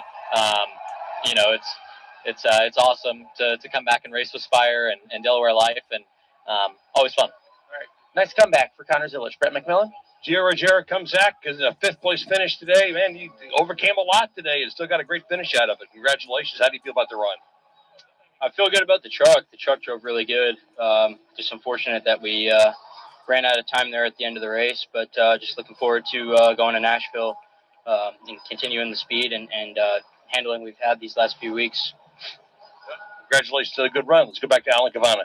What started as a rough day for Ben Rhodes ends in the top 5. You were 27th on one of these initial restarts. How'd you make it back up here into the top 5? Oh, man, just a lot of restarts today in this race. It actually, fell our way with all the cautions. Our truck had, short run speed for like 2-3 laps. But beyond that, on these restarts, we were kind of struggling. We would get like 5 out of 5 tight. So sometimes races fall your way. Most of the time they don't. So today with all the cautions, I'll definitely take that. Our Camper's in Ford F-150, though, being in the top 5 is great. Glad to have a good showing for them. We probably passed as many people out here as anybody. I think we started 17th and we started 27th a few times. So just a lot of passes today. All right, great run for the 99 truck. Guys? It was a great run and a much-needed points day for Ben Rhodes in the format that we're running here with the chase format. Points are paramount, and Ben Rhodes did a nice job getting the best that he can get. Yeah, he really did. When we look at the points, the top 10 in the Craftsman Truck Series go on to the chase, and we actually had a position change. Stuart Friesen, with that spin, drops a few spots. He is now -2 on the cut line to Tyler Ankrum, who sits on the bubble at +2.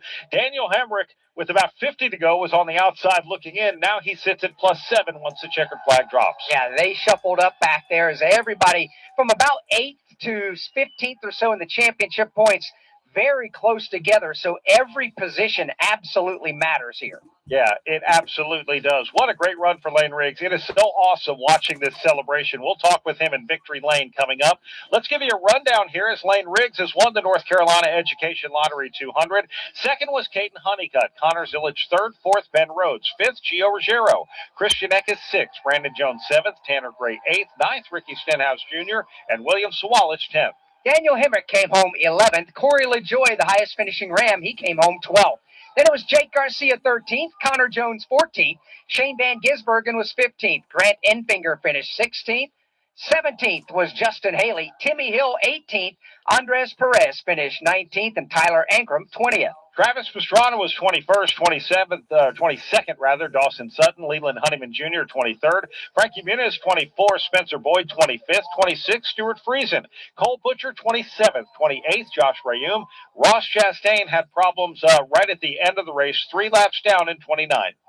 30th today in the race ended up being Chandler Smith. 31st, Chris Wright. 32nd, Brendan Queen. 33rd, Ty Majeski. 34th, Minnie Tyrell. 35th was Corey Day. And 36th was Luke Baldwin. Let's go back down to pit road and check in with Brett McMillan. Well, our points leader comes home second place. One better than your previous best finish at Charlotte. And boy, just for one more restart, huh? Yeah, I wish I had that one more start, but unfortunately, race against the time clock, and it's not a good race for us as a truck series, as a field. Just had too many cautions, too many wrecks, and just thanks to everyone at Safe Flight, Foster Love, Toyota Racing, Track Hunt Garage, Mobile One, everyone that supports us at our shop, and Team 11 doing a great job. Scott and them did a good job adjusting on it, for the small amount of green flag laps we had today, but felt like we made it better. I thought I could have ran with a 34 at the end. If it went green, I thought I could have had a shot at him. He was on 2, so I knew he was going to struggle at the back half of the end. So just fortunate, but things could be a lot worse. A lot of tough loss to the community, everyone. It's been definitely a long dreaded weekend, and just hate how it ended there. That's Caden Honeycutt, our runner-up here at Charlotte today. Thank you very much, Brett McMillan. And you mentioned earlier, Alex Hayden, a record number of cautions for the Craftsman Truck Series race, and a race that actually went 24 less laps than originally planned. Yeah, we only were able to complete 110 laps today. With those 11 cautions, we had 53 caution flag laps, which means we ran 57 green flag laps in today's race. So when you look at how some of these drivers, will take Ben Rhodes, for instance, or Connor Zillage, how they were able to drive back to the top 5 from the back of the field, that even highlights even more just how impressive the drive was with only 57 green flag laps. What an incredible show the Craftsman Truck Series put on. I look forward to seeing him next weekend with the NASCAR Racing Network and the Allegiance 200 at Nashville Super Speedway, and that is going to be so much fun. Let's go down to Victory Lane. Alan Cavana. Sporting the colors of his alma mater, just call him the professor. Lane Riggs gets it done at Charlotte. What was that like? Not only beating the competition, you had to beat the clock. What was that like for you? It felt good when they said it ran out. I really wanted to run to the end there. I know that a lot of fans were disappointed about the race last night, including myself. I wanted to see some more racing, so I'm glad that we ran the majority of it out, but I feel like the racing that we had at the front of the pack made up for that. So, thank you so much to my teammate, Chandler Smith. I didn't know that he got in a wreck there at the end, but he gave me an amazing push on that restart to get me clear. Dylan, my crew chief, 2-tire call. A little skeptical, but it ended up working out. They got the data. I'm just behind the wheel, but we really tried to focus on this racetrack because I feel like we've always struggled here as a team. We've never ran really better than 5th before. And me, my engineer, Jonathan Coates, crew chief Dylan Capello, we spent a lot of time at the Ford Racing Simulator to try to get better for this racetrack right in our backyard. Seeing Kyle win so many races here, our hearts are so heavy right now for him, and a lot of emotion going through my head. So I hope that he's looking down on us and he's really proud of that performance that I put on for them. So Your whole crew did the bow on the pit wall. You did the bow. Why is it emotional? I can see it. You got tears in your eyes. yeah, it's just I've watched him growing up. He's the guy that you want to be. You look at his stat line, and everybody wants to be like him statistically, and you're never ever going to have a chance to do that.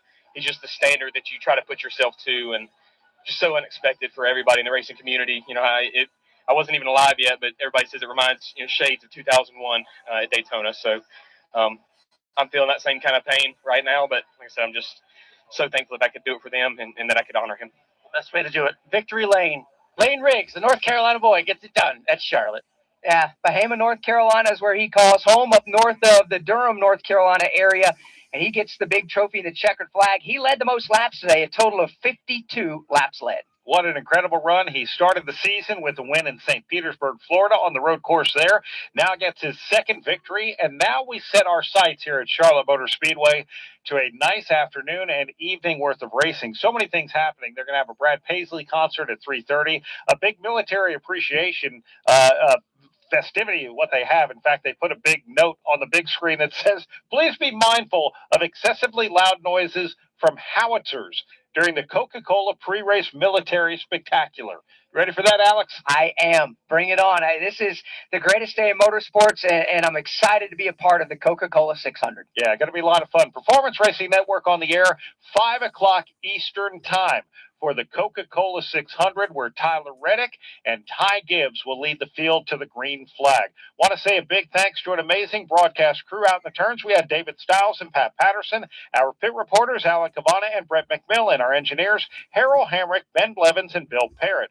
Our director, Laura Beth Barnhart. Production is Kent Bernhardt. Sales and marketing, Barry Roach, Alexis Erickson, and Hank Lee. The senior vice president and general manager of PRN is Jerry Horn. For Alex Hayden, my name is Brad Gilley. Congratulations to Lane Riggs, winner of the North Carolina Education Lottery 200.